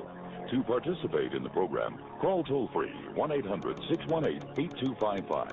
1-800-618-8255. First-time callers, area code 702-727-1222. Or the wildcard line at 702-727-1295. This is the CBC Radio Network. We are indeed. And at the top of the evening to your morning, whenever you're hearing this, I'm Art Bell, and this is Dreamland. Coming up in a moment, Pat and Jim Freejay, who have studied dreams and worked with dream interpretation for more than 20 years. Better known, I guess, as the Dream Team in the Southwest Texas area they call home. The two have presented numerous dream seminars and workshops, and by the way, I think there's an update. They may be in Colorado now. Since 1986, they have appeared regularly on Houston radio and TV. They've published several articles in Venture Inward, the Journal of the Association for Research and Enlightenment, or ARE. And this will be mainly a caller-driven show, I think, this evening. In other words, you're going to have an opportunity to have your dreams interpreted. But first, we will talk a little bit about dreams themselves, what they really are and what they are not. And I've had a number of dream interpreters on the show, and it's going to be kind of interesting to compare what the Freejays say to what previous dream interpreters have had to say. At any rate, all of that coming up in just one moment. Absolutely Fresh Flowers is a flower farm in Southern California. They sell flowers directly to all of you, the public. And oh my, what a difference there is in the size of the shipment. When there's no middle person, no big delivery service and distribution service and florist shop and personnel and, all kinds of overhead, you have no idea how many flowers that takes out of the deal. You can only know how big the shipment is when you order from Absolutely Fresh Flowers. They don't cut them till you call. When you do call, they cut them, ship them by FedEx. They arrive next day like that, anywhere in the contiguous USA for $42.95. A little bit of tax in California, that's where they are. Inside this gigantic triangular box with all of these miniature carnations that last so long and smell so great. A card from you with your name and your message of love, all of that handwritten, pretty personal. Very emotional, never fails. Absolutely Fresh Flowers. 1-800-562-6438. That's 1-800-562-6438. What could be more cutting edge than Art's unique guest or his phenomenal website? The answer, you. Now you, the listener, can help decide the content of the Art Bell After Dark newsletter. Send in your stories, photos, artwork, strange experiences, even news clippings. The best submissions will be published in the After Dark newsletter. You'll continue to get photos from Art's website and Art's articles, as well as stories and pictures you send in. You won't want to miss a single issue.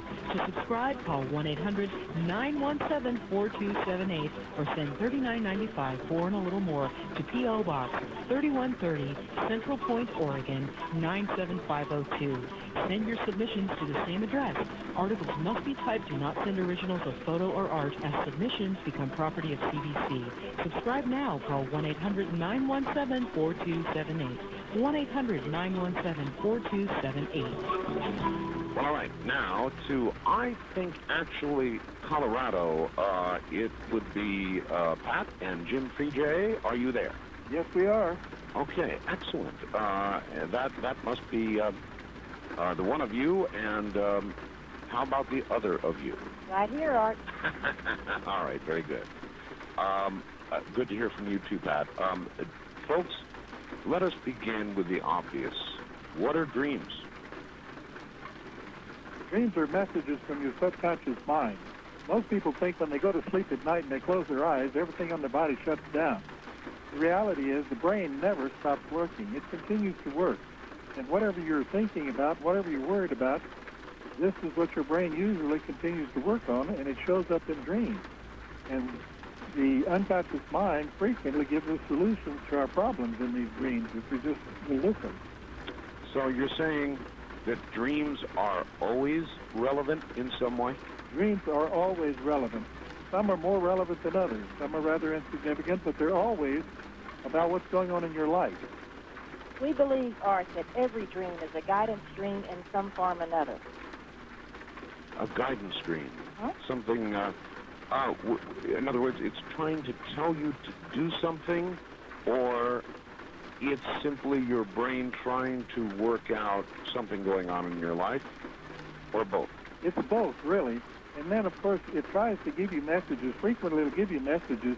For example, if you go to bed thinking about a problem, everybody's had this experience. You wake up in the morning and you have the solution. Absolutely. And this is a very common thing. Well, this is the brain's working. A lot of times this will show up in dreams. Instead of having the solution in the morning, it'll give you the solution in the dream. Well, all right, here's one for you. I have been in electronics all my life. I love electronics. And, in fact, that's really how I, began with radio. I started on the electronic end of things.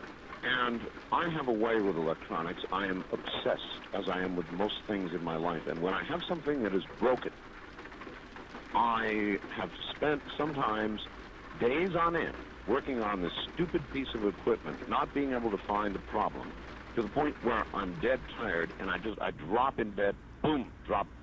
This was years ago. And then I would wake up the next morning, and lo and behold, even though I have no conscious recollection of a dream telling me the answer, I walk into the room where this piece of equipment is, and within minutes, I have solved the problem. Absolutely. And this is extremely common. It's recorded many, many times that people have solved problems like this. Many inventions. For example, Eli Whitney invented the sewing machine as a direct result of a dream. Really? Yes. Eli Howe. Or Howe, I'm sorry. I'll be darned. Yeah. I had no idea. Yes, he did. And all right. Well, can I do this? Can I give you my classic dream? It's the audience I know has heard this before, but I want to give you one to interpret. All right. Fine. All right. And I wrote this down because it was so startling, and remembered it, and have told it to other dream interpreters. It drives my wife crazy. But the dream was as follows. I was having a hearing problem, some kind of hearing problem. I was not hearing very well. So I went to the doctor in my dream. And this is going to sound a little rough. The doctor had me put my head down on his little clinical table and took a pair of scissors, closed, and began to slowly rotate the scissors into my ear, twisting as he went. And he would give it a twist or two and say, "How's that?" And I would say, "You know what? That's better. That's better." He'd say, "It's not hurting now, is it?" "No." And he'd give it another couple of twists. And I'd say, "Gee, that's even better. My hearing's improving." And that was the dream. What have you got to say about that? Well, all dreams should be interpreted on more than one level. Yeah. So let's take this on a practical, personal level first. All right. And if we do it that way, then we know that this is a physical dream about a potentially physical problem, which may have to do with your hearing. And since it's rotated in a circular fashion, you might try wicking. Have you ever heard of candle wicking? I know. I've heard of It Q-tips.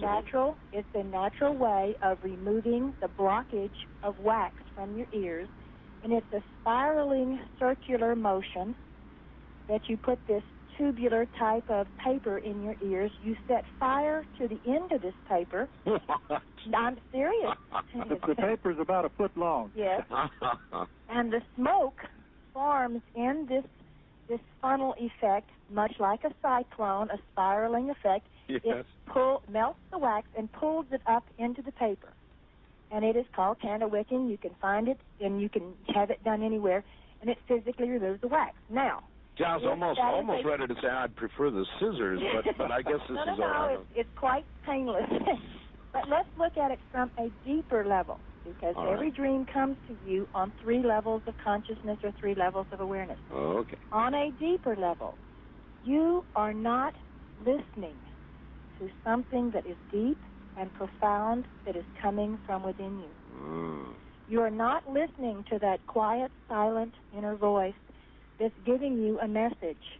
And it's like you're having to go to a professional, all right?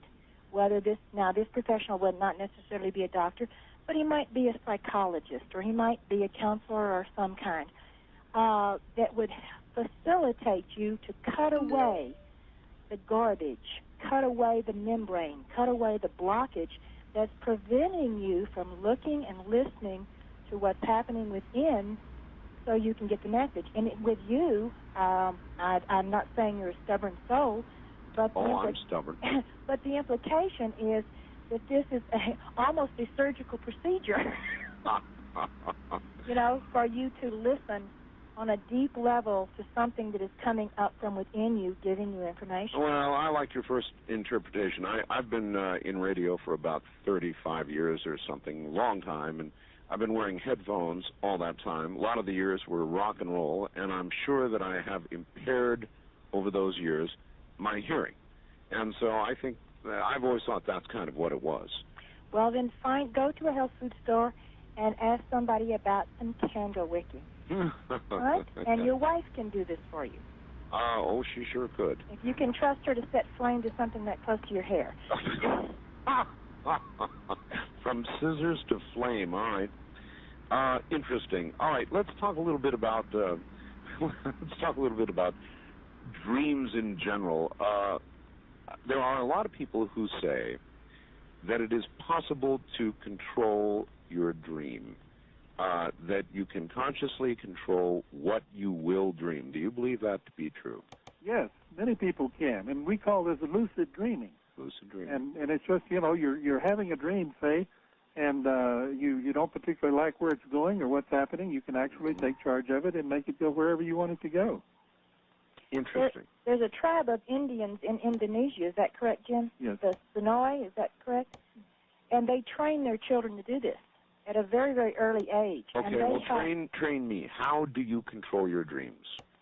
Well, first of all, you have to put it into your conscious mind that you have this belief system, that you believe that these dreams are messages from your subconscious, that they are important, and that you will listen to the message, and you will record and respond to this message. So number one, you've got it on the conscious level, and you're getting this from the subconscious. Hey, I'm willing to do this. So when you have a dream, and it's, say, an anxiety dream and you're falling, let's use that as an example. Okay. And you begin to feel fear. When we feel fear and our heart starts to beat faster in a dream, we become very cognizant of it. And what you do, instead of experiencing the fear, you say, okay, this is a dream. This dream has a very important message for me. I'm going to look at this in a detached fashion. And what you can normally do is say, for example, turn that falling dream into a flying dream. Rise above the situation, view it from a different perspective, and see it from an overall look. If, say, for example, it's a monster chasing you, instead of running, you realize that you're running, you realize that your heart is pounding. You say, okay, this is an aspect of myself that's chasing me, and I'm going to find out what it is and why. You stop, you approach the monster, you ask it, why are you following me? What is it that you want? And you will get a response. Well, your subconscious mind, it will quit using the symbol of the monster and give you direct information. All right. How do you know? Now, I've had monsters chasing me in my dreams. Very common dream. Horrible monsters. Yes. And I know that if I stopped, they would eat me. No question about it. They would eat me. Now, here's the question I have for you. There are people who, for example, in falling dreams or monster dreams, in fact, hit bottom. Some people have even dreamt they died. Yeah. Some people have dreamt that the monster got them. Now, how do you all know, for example, with death dreams, a dream in which you die, how can you be sure? After all, a lot of people do die in their sleep, don't they? One thing about dreams, Art, is there's nothing we can say that's absolutely positive. Well, do you get where I'm going here? I understand where you're coming from. How do we know that people don't stop, turn around, face the monster as you have instructed, and get torn from limb to limb, and we simply read about them next day as a poor soul who died in their sleep? They died a horrible death. That's right. We have no idea that doesn't happen. Sorry. But we do have enough people taking control of what's happening in their dreams. Let's take a positive dream instead of a negative one. All right. A very romantic dream. Oh, There's a lot of men that have these very erotic, very romantic type dreams. I have those. All right. That's a positive thing. You get up to go to the bathroom. You don't want this to stop. You simply say, hey, I want to go back and finish this. I've done that. And then you go back into it. Mm-hmm. What's the difference, Art? What's the difference? You know, if you can do it with a positive, you can do it with a negative and take control as well. Well, I'm going to be very frank with you. What I find most frustrating with regard to sexual dreams is that it's all a big tease. It's never consummated. That's true. Generally the case. It really is the case. Now, I suppose we can talk to people. We probably should talk to people, but I don't think they're generally consummated, and I wonder what that says. I don't know. Maybe it's your level of testosterone at that particular time. I suppose. What percentage, as you've chronicled dreams, in your book or otherwise, what percentage of dreams are sexual? What percentage of dreams are monster dreams, flying dreams? Has anybody ever broken that down? I don't remember reading that anywhere, Art. Well, I've done a lot of research. I'm a college professor. I've done a lot of research about dreams, and I don't remember ever seeing any figures of that sort. Only recently have we been studying dreams scientifically. We have about 20 sleep laboratories in the United States now that are actually studying dreams. And I think probably in the future they'll come up with some statistics of this sort. But at the present time, I don't know of any. We have noticed something on our own accounting, though, Art, and that is that there is a very high percentage of anxiety dreams. We have tried to take notes ourselves. We have hundreds and hundreds of tapes from hundreds of shows that we've done. And as we go through the tapes, getting information for the books, we've noticed that we probably have the highest percentage of anxiety dreams over any other dream. And why? Why? Because there's the greatest amount of emotion involved when you're frightened. The greatest amount of emotion is involved when you're fearful. And when you're fearful and your subconscious mind uses this tactic to give you a message, you're going to remember it better. Do you two, either one of you or both of you, believe that dreams can foretell the future? Absolutely. Yeah, oh, yes, really? Absolutely, no doubt. All right. Then from there, let me try the next big one on you. Do you think it's possible that many, many people are dreaming the same dream at the same time? I don't think there's any question about it. I think a lot of people dream the same dream at the same time. We've had experiences of this. In fact, we tend to title this a cosmic, where you come into it, this cosmic awareness in a universal time. Carl Jung called it universal unconscious. But you can have this cosmic awareness simultaneously. I don't know if you remember or not, but here a while back, I think it was back in the 30s there was a mountain of slag in Wales fell down on a school and killed a bunch of children. Yes. There was at least a dozen people dreamed about that before the event. And the dream was exactly... Well, we now have this wonderful thing known as the Internet, and I've suggested this to other dream interpretation guests in the past. But it seems to me it's time for a national dream registry, and that some sort of great insight might come from such a thing. If people were on a daily basis registering their dreams somewhere on the Internet, and they were collected and collated, we might find out if there really is such a thing as mass dreams of the future. Well, I don't think there's any question about the fact that they're there. But like you say, it's a matter of systematically gathering the data. But we have had numerous accounts for earthquake or a volcanic eruption or some economic catastrophe, where we'll get calls over a period of about 3 days, and we'll have 5 or 6 people telling us the same dream scenario. It may not be exactly the same details, but it's the same dream scenario with predictions of what is about to happen. I think what you're suggesting on the internet is an excellent idea, but it would require a tremendous amount of work. Well, that's what computers are for. That's right. It's been a random thought with me for a while now, that if a lot of people are having similar dreams, other than perhaps yourself and, a half dozen cases that you might say, gee, these are similar, there's, 260 million people in the country. That's right. And if we had even a small percentage of them participating, unfortunately, in our society, most people don't remember because our society doesn't value them. Everybody dreams every night. Well, tell me why we should value them. Tell me why you're convinced this is not some simple random firing of the synapses as our body recharges. Well, I've read all the theories that you're suggesting there, and we've also been interpreting dreams for a long time. And many, many, many times, hundreds of times, we get people where they can readily associate their dreams with what's going on in their lives. And especially when it comes to precognitive dreams, people dream about what's going to happen in the future. Warnings about cancer, an illness, a devastating event that's about to happen to a child. These aren't accidents. These aren't just spontaneous things that are taking place. They are information that we're receiving from a higher source that is preparing us and telling us how we can prevent.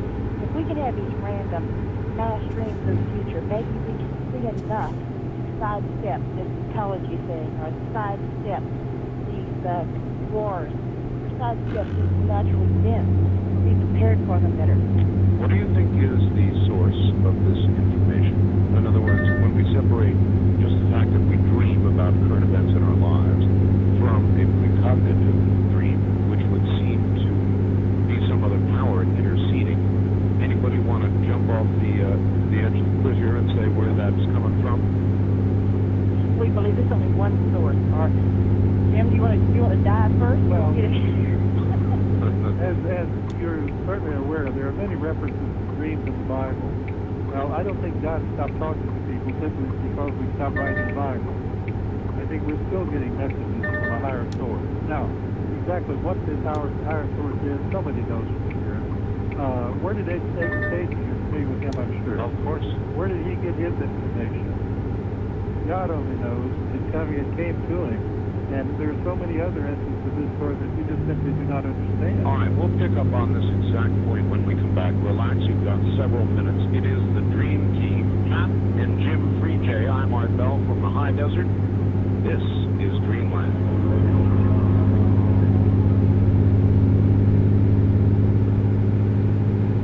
If you are concerned about the health of your family, this may be the most important and frightening message you may ever hear.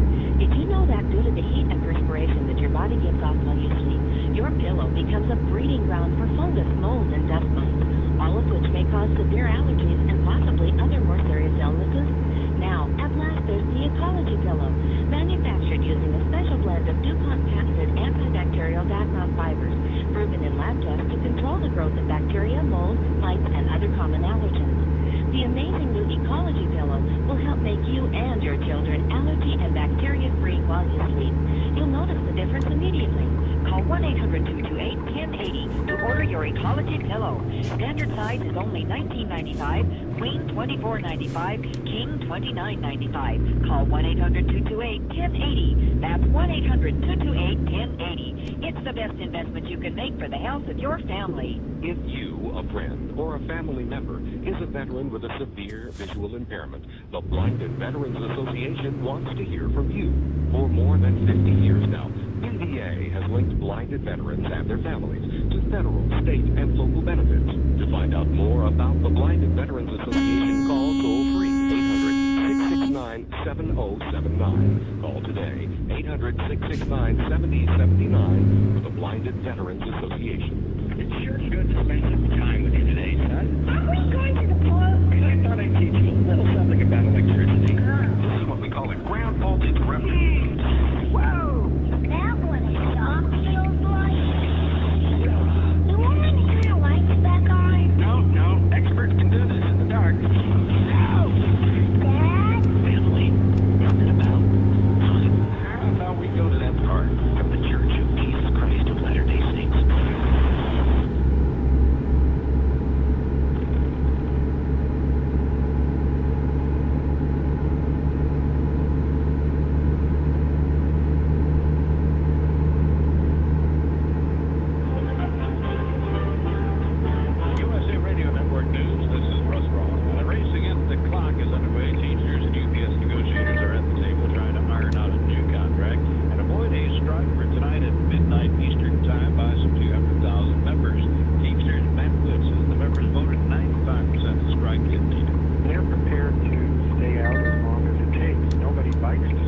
The two suspects in the New York City subway bomb plot entered the U.S. from Canada in June.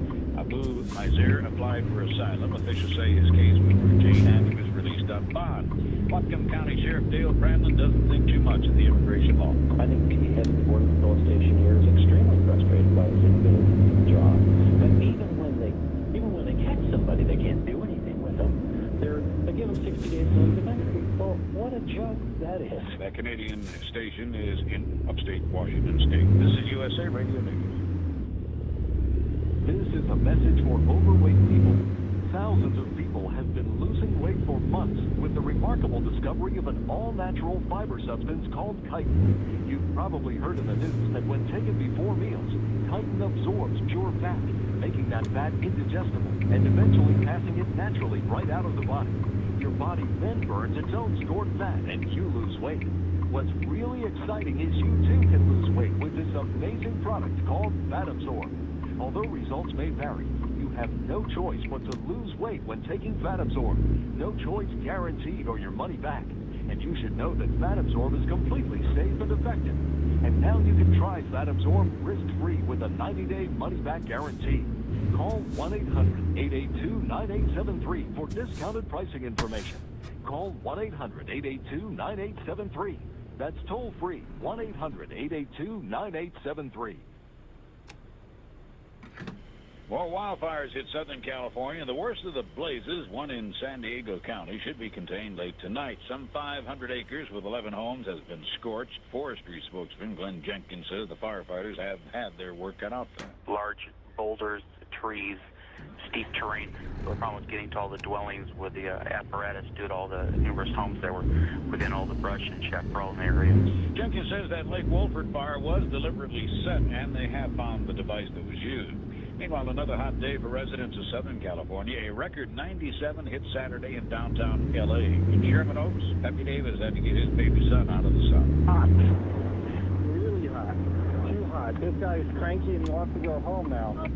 And Israel remains tense after receiving threats of more terrorist bombing. The nation was on a heightened alert today after a demand was made for the release of all Palestinian prisoners. This is USA Radio News.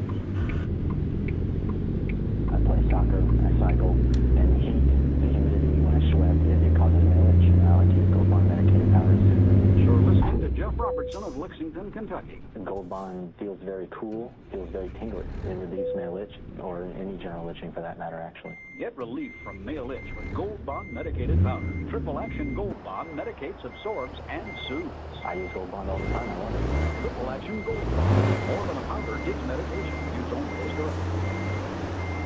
Professional baseball's Hall of Fame got new inductees today in Cooperstown, New York. Two of the four with posthumous awards. Glenn Fox, the former White Sox second baseman, Nelson Fox, thanks to them for early husband. I would like to thank all the fans throughout the country who passionately believe that we deserve the Baseball Prize honor, keeping us inducted into the National Baseball Hall of Fame. Stella Wells, the daughter of the late Willie Wells, a shortstop for 20 seasons in the Negro Leagues, thanked the writer. Privilege of being here today to honor and recognize my father as a member of the Baseball Hall of Fame. Give me and my family and friends great pride and joy. And the other two inductees, former Dodger manager Tommy Lasorda and knuckleball pitcher for the Braves, Yankees, Indians, and Blue Jays, Phil Niekro. This is Russ Rossman on the USA Radio Network.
design the most beautiful gold coin in all history.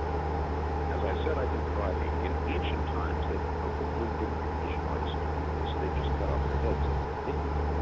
In any case, this commission produced the St. Barbara's Double Eagle. North American Trading has bought a whole group of these coins and is selling them to you at once. Basically, that would seem to be madness, as they would go gold. These, nearly, of course, 1 ounce of pure gold in them, and this is a very good time to buy gold. These particular coins are graded as MS-62 by PCGS. Now, why in the world do they sell coins at cost of gold? Well, the idea is the one potato chip theory. Once you have held one of these coins in your hand, you will want more. The one restriction is one per family, and they really, really mean that. They're $445 each plus $9 shipping. The number to call, North American Trading. Remember, I said I need one per family. Is 1-800-359-4255. That's 1-800-359-4255. Now, Levitron. Levitron is the single most amazing device on the market in America, maybe the world, today. A game, a puzzle, a toy. It actually levitates in midair. At the time I said levitate. Now that means it hangs in midair, actually spins in midair. It comes with an instructional video. It features the inventor. Now that video comes straight in your coins. You need that video.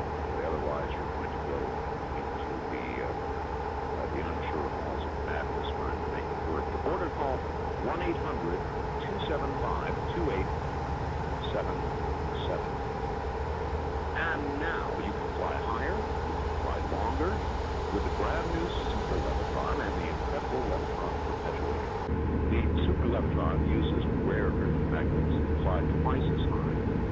The Perpetuator keeps your Levitron going on and on. The original Levitron, $35 plus shipping. The Super Levitron, $53 plus shipping. The first edition of the Levitron Perpetuator has already sold out, but they've begun taking reservations for the production edition due shortly. So, if you want to play with the toy of the future, that would be Levitron. Like a child's top, but it's not. And yes, it does hover in midair. It's really an amazing sight. You've got to see one to believe it. The number to call again is 1-800-275-2877. Levitron. Are you overweight? Would you like to lose an average 8 to 10 pounds in the next month? We know that fiber helps sweet fat out of the digestive tract like a reducing the amount of fat your body stores as excess weight. Well, let me tell you about a revolutionary fiber. Chitosan is a natural fiber that comes from shellfish. It not only screens fat, but also absorbs up to 10 times more fat than other fibers. You can get this fiber in a formula called Chito Slim. Chito Slim is effective because you can lose weight without changing your eating habits, and there are no effective way to lose excess weight. Here's the special offer. When you order a 90-day supply of Chito Slim, you'll get an antioxidant moisturizer free, absolutely free. Call 1-800-557-4627. It's guaranteed to work or your money back, and it's not available in stores. So call 1-800-557-4627. That's 1-800-557-4627. You've got nothing to lose but the fat. That's right. All right. Pat and Jim Fajay have authored a book for us called Know Your Dreams, Know Yourself. And we will tell you, perhaps toward the end of this hour, how to get that book. That's a little bit paper. My book, The Quickening, is now available nationally. Thank goodness. I don't know about numbers anymore, but generally at all Barnes and Noble bookstores and so forth and so on. Well,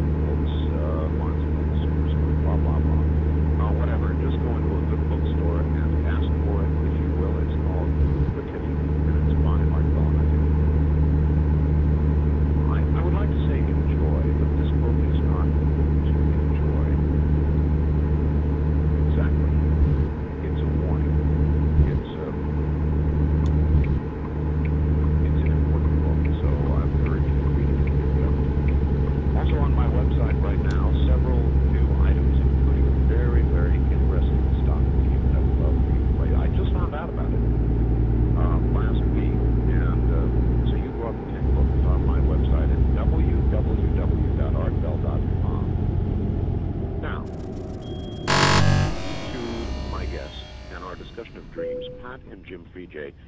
Pat and Jim, you're back on the air again, and we've tackled what I consider to be one of the ultimate questions before the top of the hour.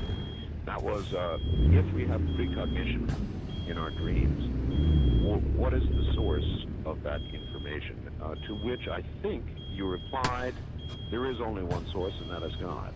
Is that correct? That's correct. Except, like I say, I'm not suggesting that there's an old man with white whiskers and all that stuff. I think there's a source, though. There's a spiritual source. And as Young suggested, I think we're all tuned into it. I don't think it's unique for anybody. Do you believe that in our universe, I too believe there is a maker, a creator, a force. I don't put a name to it. But I also believe there is the opposite. In other words, there is good, there is evil, there is the atom bomb, there is radiation to cure cancer. For every good, there seems to be an evil. Therefore, there must be an evil force as well. And how can we be sure that the source of the information in our dreams isn't from, well, you know, the other guy? I think by the product. By the product? Right, absolutely. By the outcome of what there is. You know, if you are feeding the ego, for example, you are self-serving, and you have a real good clue of where that source comes from. You are helping others. You are being told this is called prayer, or that there's an opportunity to change an event, or a warning about something that might be in a position to help.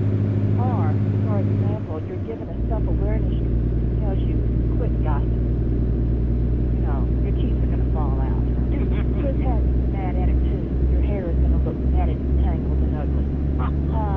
You know, you can tell by where sources come. I'm told, though, he comes with trickery. At any rate, you mentioned monsters. Would a monster dream be coming from the positive source or the negative source? That's a tough thing. You know, you're dealing with individual dreams here. Yes, very good question. Yes, you do. Sorry, we don't have better answers. But can we say it this way, Art? There is an inner side, a yin and yang side to each other. I mean, most of us are not black and white. We're polka dot play. All right, well, your recommendation for a monster dream was to turn around and face the monster. Here is an actual recording of a monster. This is of a Yeti. Now, I ask if in your dream you heard this coming toward you.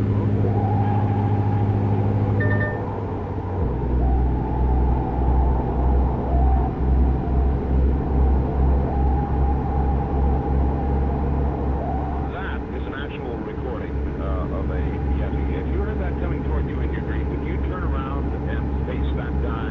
I think it'd be a good time to wake up and go to the bathroom. It's all a delusion in this world. Not necessarily in that order either. It's all a delusion, and I would really have to muster up my inner strength. I have faced a tiger that I saw across the room, and knowing that it was real, knowing that it was in the room, and it was not a delusion. And it took every bit of strength I could muster to open my eyes and face it and ask what it was. Well, I'm quarter to one. Is there to test my strength.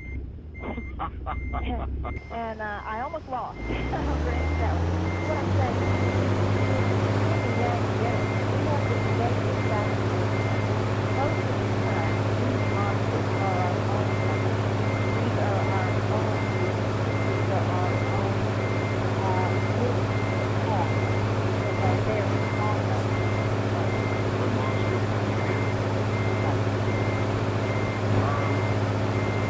One other adventure that takes us outside of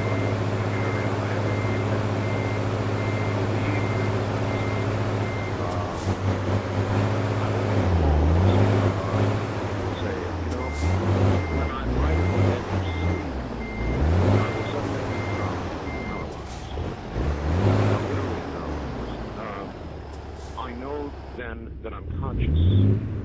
I can see, but I cannot move a muscle anywhere. And then a sort of buzzing begins. And I'm told, I've never done it, but I've been told that if you can get past the fear of that, and I never have, it is possible to actually leave your body. Another absolute illusion. Really? Yes. We have had so many people that do this, so many people that experience this. I was going to mention this earlier in the show, and I was a little leery to do so, but this is one way you can verify things that are happening to you, because this is not in the realm of dreaming. This is an experience. It is an out-of-body experience. So you can't say that you did this in a dream. But when you have this out-of-body experience, when you go somewhere and you're going to school or you're facilitating somebody and you meet somebody and you see somebody there that you know, I frequently will call them the next day and say, tell me what happened to you last night. Well, they have the same experience from the perspective that I have had because they had this experience. And it is a literal leaving the body. It is a changing of dimension. When one soul travels or leaves the body, are they in the same realm as one is in when one dreams? No, I don't believe so at all. Dreams are just a part of sleep. These out-of-body experiences have nothing to do with sleep. They just happen to, in this period of yourself being asleep. With sleep itself, just normal sleep, there are 4 stages of sleep to be found. And you only dream in stage 1. Stage 2, 3, and 4, you don't dream in. These are when you have nightmares and other things. These are not dreams. All right, well, I have come that close. In other words, I have felt this. I've been paralyzed. I have felt the beginning of this buzzing, loud humming. And I'm a control freak. I can't let go. And that scares the hell out of me. And so when it happens, I always pull out of it. Yank myself out of it. And I've never, ever been able to let go. But I am told that it is possible, and you do agree, I guess, to travel. We've not only had the experience personally, but we've talked to hundreds of people that have had the experience, and even met with them on the other side. We have been to India a couple of times, and on one of our last trips to India, there was a woman that wanted to go very badly because of her poor health, could not make the trip. Why India? Why not the French Riviera? Long story, but actually, that's up to Jim's invitation. We're going to see Sai Baba. Really? We went to an ashram. That's correct. And we did this as a result. We were told to do this by a dream, by him coming to us and not having a clue who the man was. Wow. We had to research it after the dream to even find out who he was. He told us to come, so we came. Anyway, this woman could not go, and she has had many experiences in out-of-body, so I simply said, give us a few nights to get over here and get acclimated from the jet lag and stuff, and then have an out-of-body experience, and I'll meet you and show you around. And we did this. And there was no question about the fact. Oh, no. When I got back, she revealed to me in detail the things that I had showed her. Without me prompting her. Colors, places, physical structure, people that were there that she had no way of knowing were there.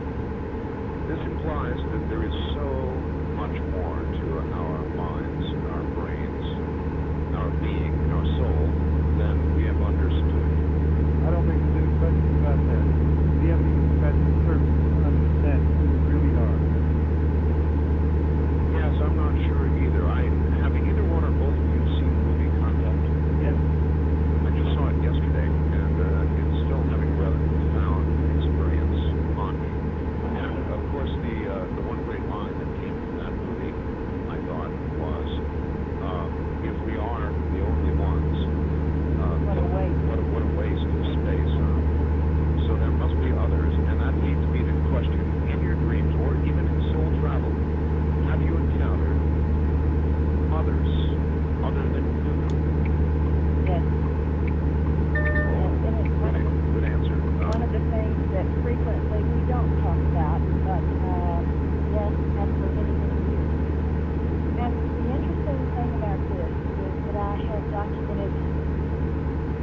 probably close to 50 different cases of people that have had, and I am very reluctant to call this treatment. I refuse almost now to do so, to recall these experiences, to relate them, and they have returned with phenomenal information, but I don't think they have creatively come from their subconscious mind.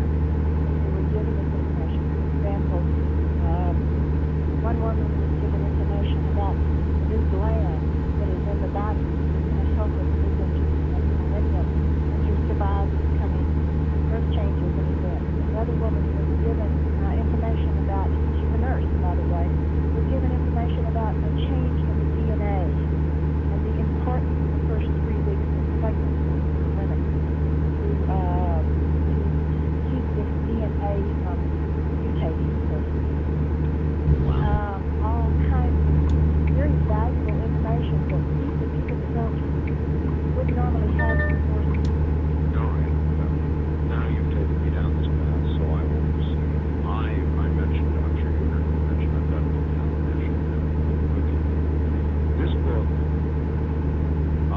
poured forth from me, and its basic contention is that in every single area of human endeavor, politics, the economy, to the environment, to foreign relations, to social behavior, you name it, events are beginning to quicken. Events are beginning to quicken at an exponential rate, and we are headed toward an event or a series of events. And I'm not saying it's the end of the world, because I don't think that's what it is. I think it is a change of some sort. Some major change is close to occurring. You mentioned earth changes and things of that sort. It may be leading towards something like that. I am not a prophet, so I don't try and call what it's going to be. But I think something's on the way. And what I did in this book was to document the fact that it's real, that these events are not merely manifestations of the media that we have today, the increased amount of information that we have today, that they are real events, and we are in the middle of them right now. Do you have any comments? I think you're absolutely right. I haven't seen your book. We'll have to get a copy. Doesn't matter. But I believe you're absolutely right, and I've seen this from my own experience, that things are happening at a increasingly rapid rate. And frankly, most of the things that are happening at increasingly rapid rate are really not good for us. The interesting thing, though, this hasn't happened just recently. I don't think I would have it close to my country. Within the last 2 weeks, we received approximately 6 calls. We get calls from all over the country because we do radio shows all over the country.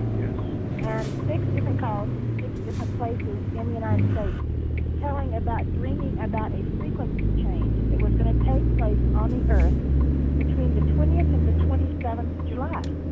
And this was going to be an intangible, inaudible frequency change for most people. But it was going to rev up our vibration to a point where our sensitivities were going to be heightened. Those that were preparing would become more awakened, more attuned. And then I got ill that very week. Went to the doctor, and he says, "What is going on this week?" He says, "I have had falls. I have people that are disoriented." He says, "I have people that are having blackout spells." He says, "I have never had so many emergency calls in a 3-day period of time of the same type of thing. Disorientation, people that can't keep their feet under them." Doesn't surprise me. And that happened during the same time we had just received all these dreams. Now, call that a coincidence? I don't know. But there is a frequency change taking place. I absolutely agree. All right, you two, we are going to open the lines and allow you to interpret dreams for some of my listeners, our listeners. And so we'll do that when we come back. Maybe I'll ask a question or two about it, you know, what anybody has seen with regard to Earth changes as well. There is a change. It's coming. You can feel it in the wind, can't you? I'm Art Bell, and from an area adjacent to Area 51, otherwise known as Dreamland. This is Dreamland. Pat and Jim Freejay are my guests. Dreams and obviously more. We'll be right back.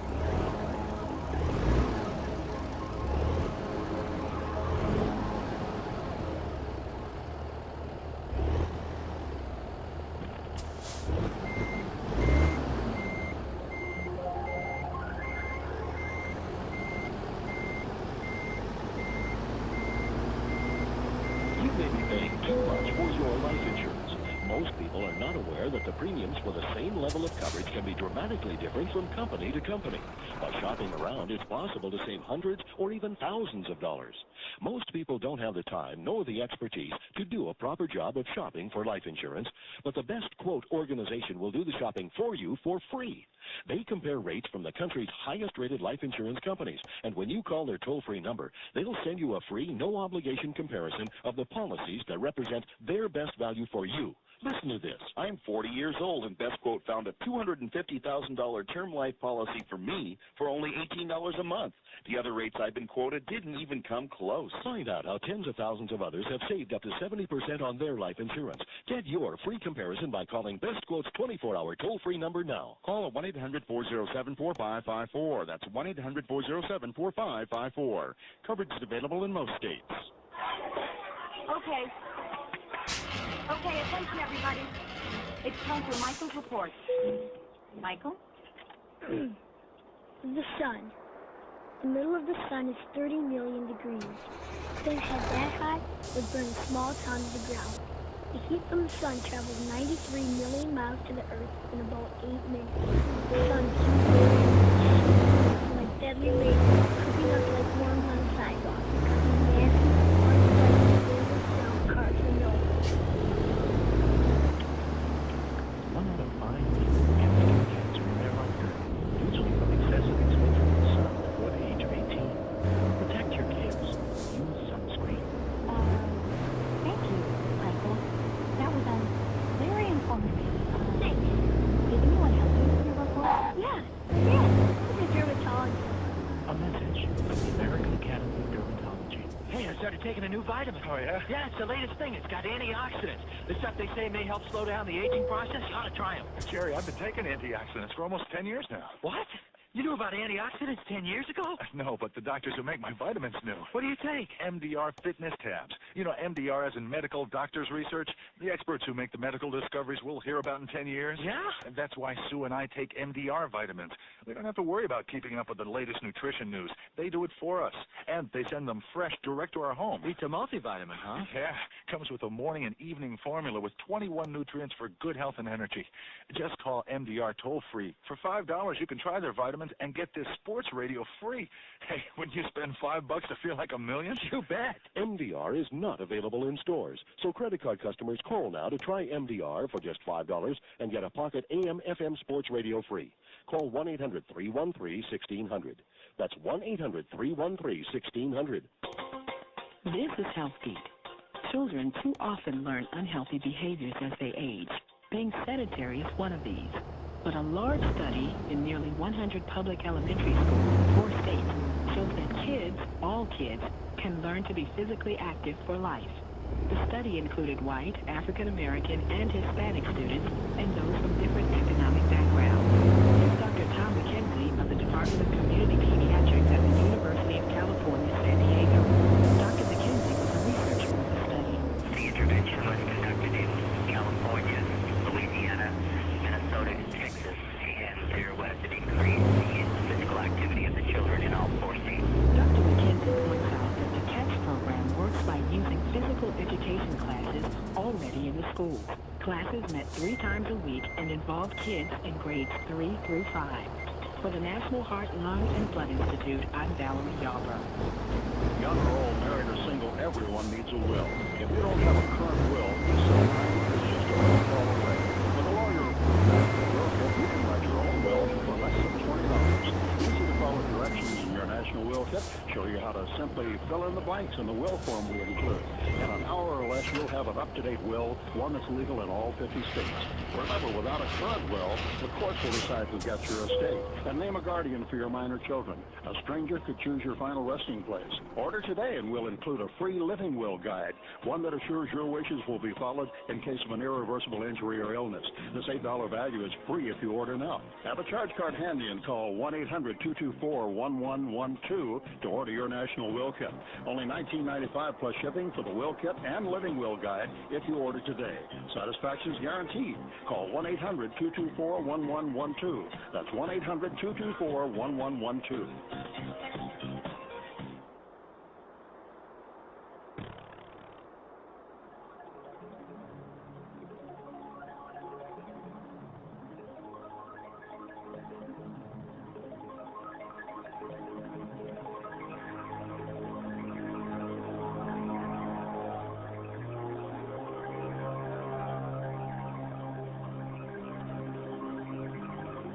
From the Kingdom of Nine, you're hearing Dreamland with Art Bell.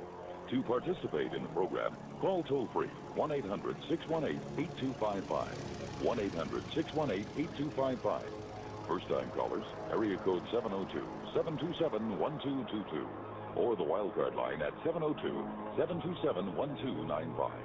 This is the CBC Radio Network. That's who we are, all right. I'm Art Bell. And we've got Pat and Jim Freejay with us.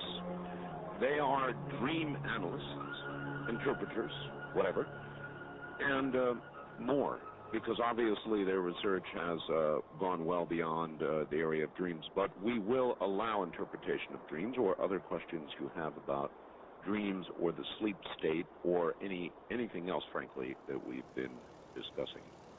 So back to that in a moment. The Beijing radio should be in every single home in America. One of the items quickening is our weather.